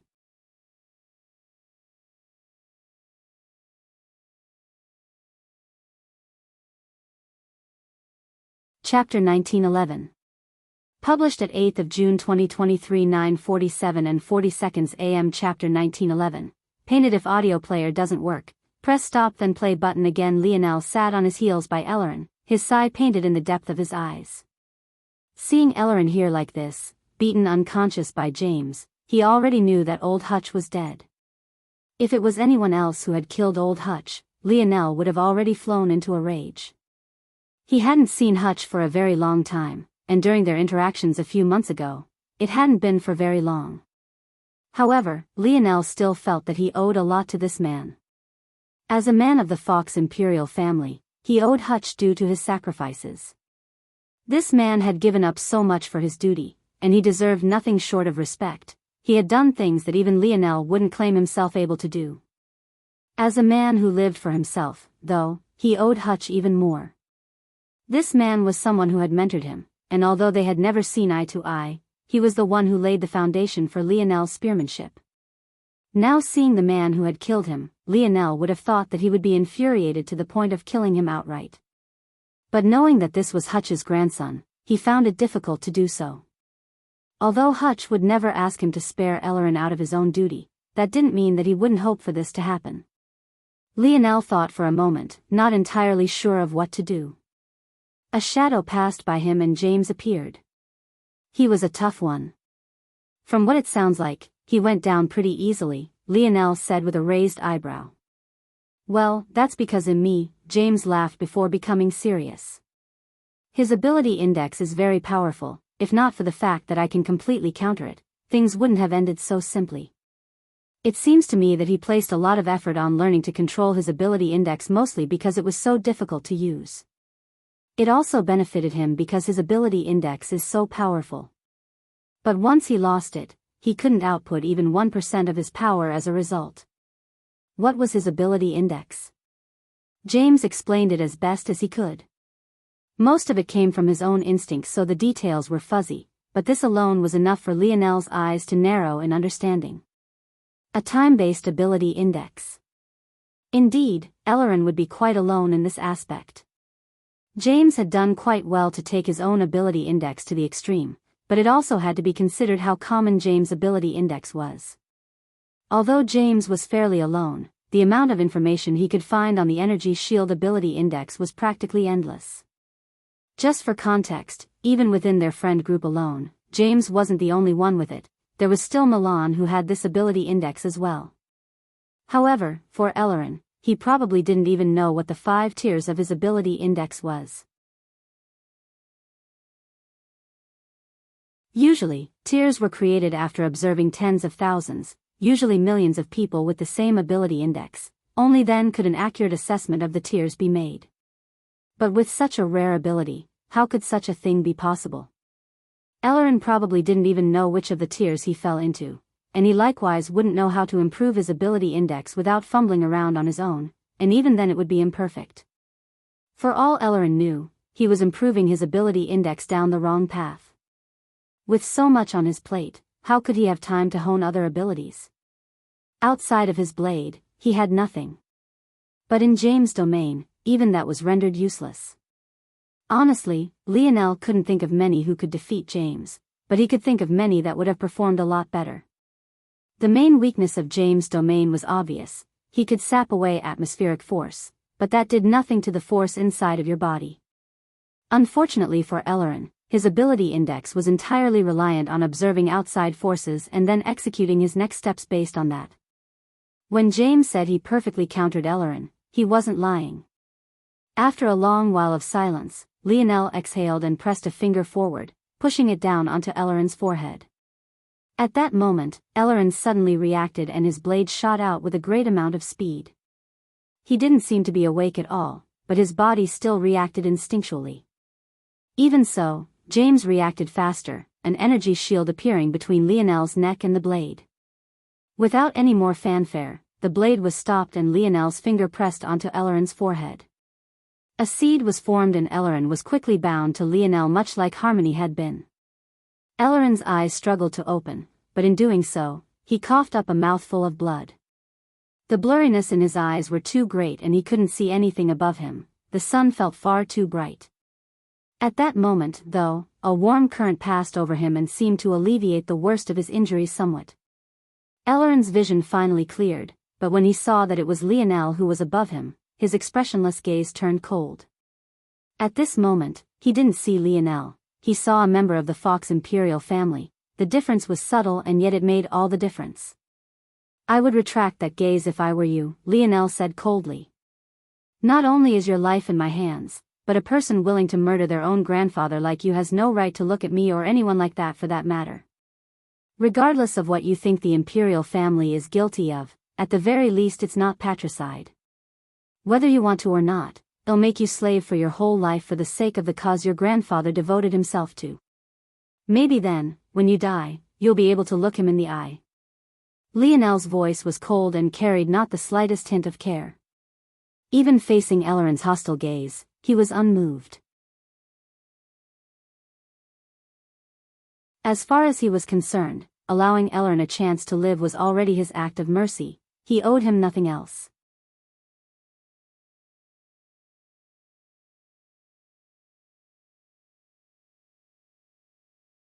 Chapter 1912. Published at 8th of June 2023 9:47 and 16 seconds AM. Chapter 1912. Necessary if audio player doesn't work. Press stop then play button again. Lionel sat in silent meditation, trying to feel the changes to his body. The changes previously had happened far too quickly and he wasn't sure what had actually happened to his body. He wasn't even aware of having become a so-called true sovereign. He had heard about true sovereigns before, but he knew next to nothing about them. He wasn't sure what the separation was, and even after becoming one, he only had a faint inkling. For example, when his aura had flooded outward previously, it wasn't just that spears had reacted to him, but other weapons were suppressed as well. Previously, Lionel couldn't even influence spears from a distance, they had to actually attack him for him to be able to negate them. But now, he seemed to have an area of effect on not just spears, but all weapons to a certain extent. It was a mysterious sort of feeling and it made him see through the uniqueness of weapon forces all the more. Not only did they seem to have a strong link with his soul, but they seemed to be linked to one another in a special sort of way as well. Of course, this was the case for all forces. After all, due to his fire affinity, Lionel could somewhat suppress and control all other fires, though not to such an exaggerated effect. If weapons forces were forces, as was natural, then it only made sense for a high affinity in one to have such an impact. But the oddity of this lied in its connection with the soul. Weapon forces almost seemed unique to the person. There was such a huge variety among them that it was almost impossible to account for them all. It was even to the point that two spear forces could feel entirely different from one another. When things were looked at like this, it almost felt weird that a person could use some arbitrary connection to influence others at all. However, that was just the first layers of oddity. Setting weapon forces aside, almost all other forces existed without human input. Whether or not there were conscious beings alive, fire force, water force, wind force, etc., would have to exist no matter what. Beyond that, the likes of spatial force and time force were tied into the very fabric of reality itself. That said, if all weapon forces were suddenly wiped from existence right this moment, what would happen? The answer was nothing. Interestingly enough, there was one other force that was exactly like that as well. Dream force, or more accurately, its root, soul force. Ultimately, dream force was just the root of human consciousness. It didn't need to exist for the universe to exist, right? Something about that conclusion just didn't sit right with Lionel, but it somehow felt logically sound. If weapon forces could be erased without consequence, there was no reason for dream force to be any different. Both were reliant on the existence of living beings, and the universe didn't need such a thing to function. After all, 999% of the dimensional verse was void of any life at all, it was clearly not needed. Even in meditation, Lionel couldn't help but frown. There was something wrong with this conclusion. If the metric was how little of the force existed in the grand scheme, then the universe technically didn't need any force whatsoever because 999% of the universe was also empty space. Although there had been a ton of research on dark matter on third-dimensional Earth, there were never any solid conclusions and Lionel had never heard of an equivalent in the dimensional verse. If the metric was instead necessity, you could try to argue that no force was technically necessary. There were planets and even entire galaxies with center force concentrations so high that only a single kind could be found. Is that true? Or is it rather the case that other forces are there but just in incredibly low concentrations? Lionel felt that he was going around in circles. He didn't even know what his original hypothesis was. What was he even trying to conclude? If I wanted to prove that a force was necessary or unnecessary, I would need to understand it so fundamentally enough to create a theory of the dimensional verse, a theory that could explain everything. Who am I to say that dream force isn't necessary? And by extension that weapon forces aren't necessary? If I created the dimensional verse from scratch and left it to its own devices, could I say with 100% certainty that life wouldn't appear? That seems like a logical fallacy. Given the vastness of the universe, so long as enough planets and stars and solar systems and galaxies appear, life is bound to be formed, and if life is bound to be formed, then dream force is bound to be formed, and if dream force is bound to be formed, then derivatives of weapon forces are bound to exist. When you frame things this way, isn't dream force and weapon force just as inevitable as any other force in existence? Who says that there isn't a fundamental law of nature that almost guarantees the creation of life? Necessary. Necessary. The space around Lionel continued to tremble, growing more and more fierce with each passing moment. Spear force seemed to manifest from nothing at all, becoming extensions of life ripped out from the atmosphere no differently from any other force. Lionel suddenly found that just like he could use his mage core to control atmospheric fire force or spatial force or light force, he was actually also able to find strands of spear force as well. No, he didn't find spear force, he birthed it. He made it necessary. By virtue of his existence, by virtue of the fact he was a living being who exuded dream force, he necessitated the existence of weapon forces, he necessitated the existence of spear force. Bang! Bang! The world quaked and Lionel's aura began to surge. Lionel still didn't have a theory of existence, such a thing was far too beyond him. However, his very thinking itself had shifted, he realized that he had been wrong in his approach all this time. Mastering the spear wasn't about deducing it like some sort of formula. However, mastering the spear also wasn't about listening to it as though it could whisper its truths to you either. Even so, Lionel had no choice but to admit that old Hutch's approach had been far closer to the truth than he had. From the very beginning, Lionel had treated the spear like some synthetic creation separate from other forces because it seemed man-made. But now he saw something different, his perspective shifted and he saw spear force for what it was. Necessary. Spear force was no less naturally occurring than any other force in existence. In that instant, led along the door to the seventh dimension, Lionel sensed the door to the eighth. Whether it was his spear force or his bow force, the blows to both felt like they had been blown wide open.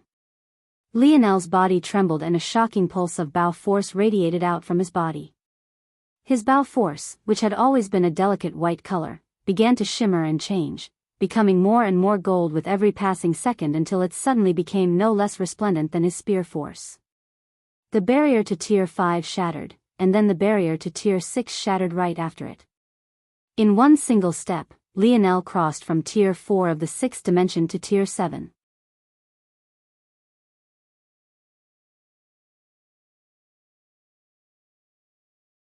Chapter 1913. Published at 8th of June 2023 9:47 and 14 seconds AM. Chapter 1913. Hoped if audio player doesn't work, press stop then play button again. A pillar of blinding golden light shot into the skies, revolving with mighty blades. Spear and bow force spiraled about one another, piercing the veil of the skies and echoing across the human domain with the howl of blades. Lionel's gaze flashed open, a sharp golden light echoing in countless ripples before they slowly calmed. Sitting in silence, Lionel didn't move immediately. Inwardly, he felt as though there was a natural flow to his breakthroughs, one that made them seamlessly stack on top of one another and stream from one to the next effortlessly. This sounded ridiculous.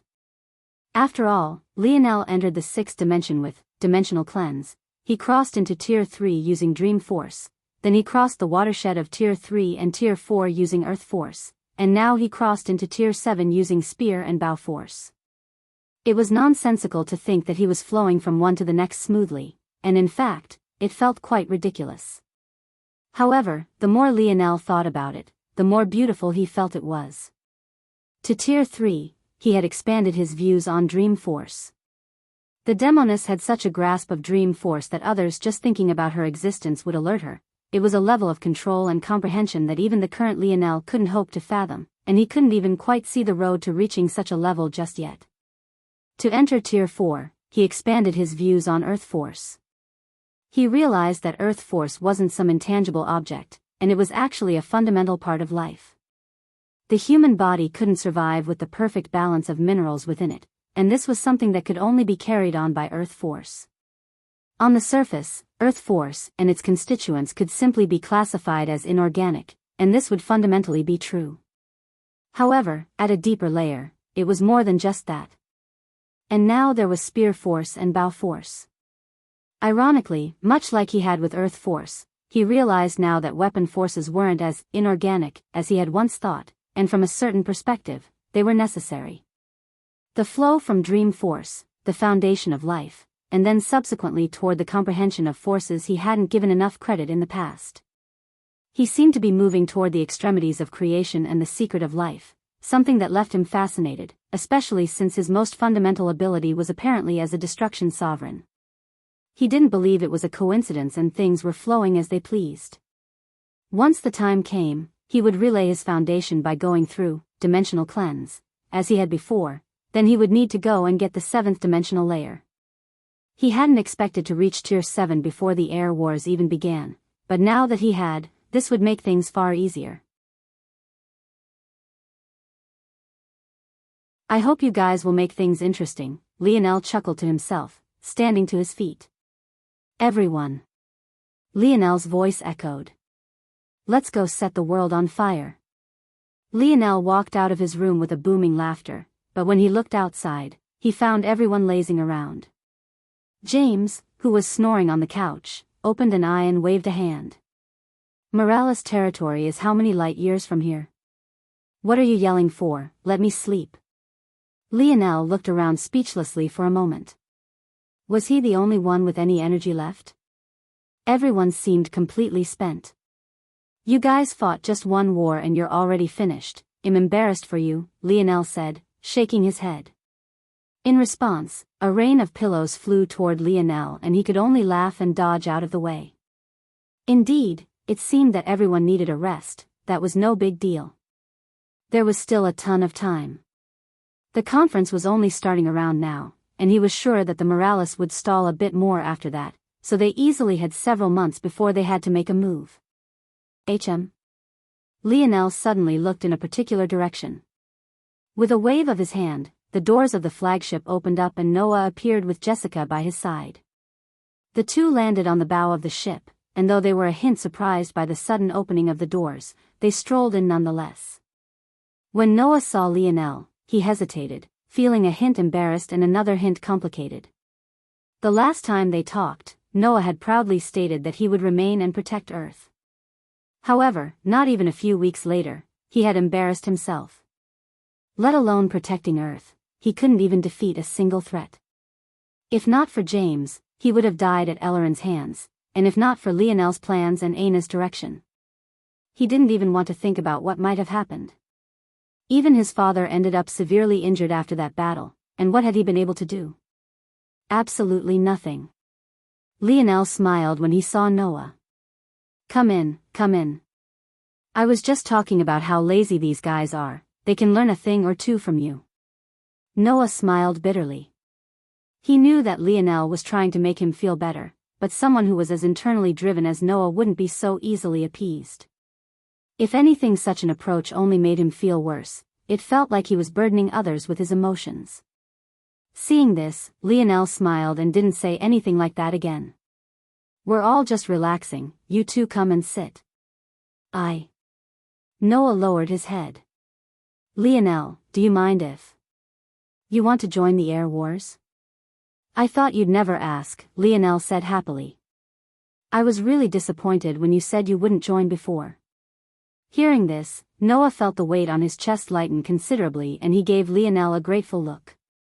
The first time the two met, they battled. He had never thought that they would have such a relationship today.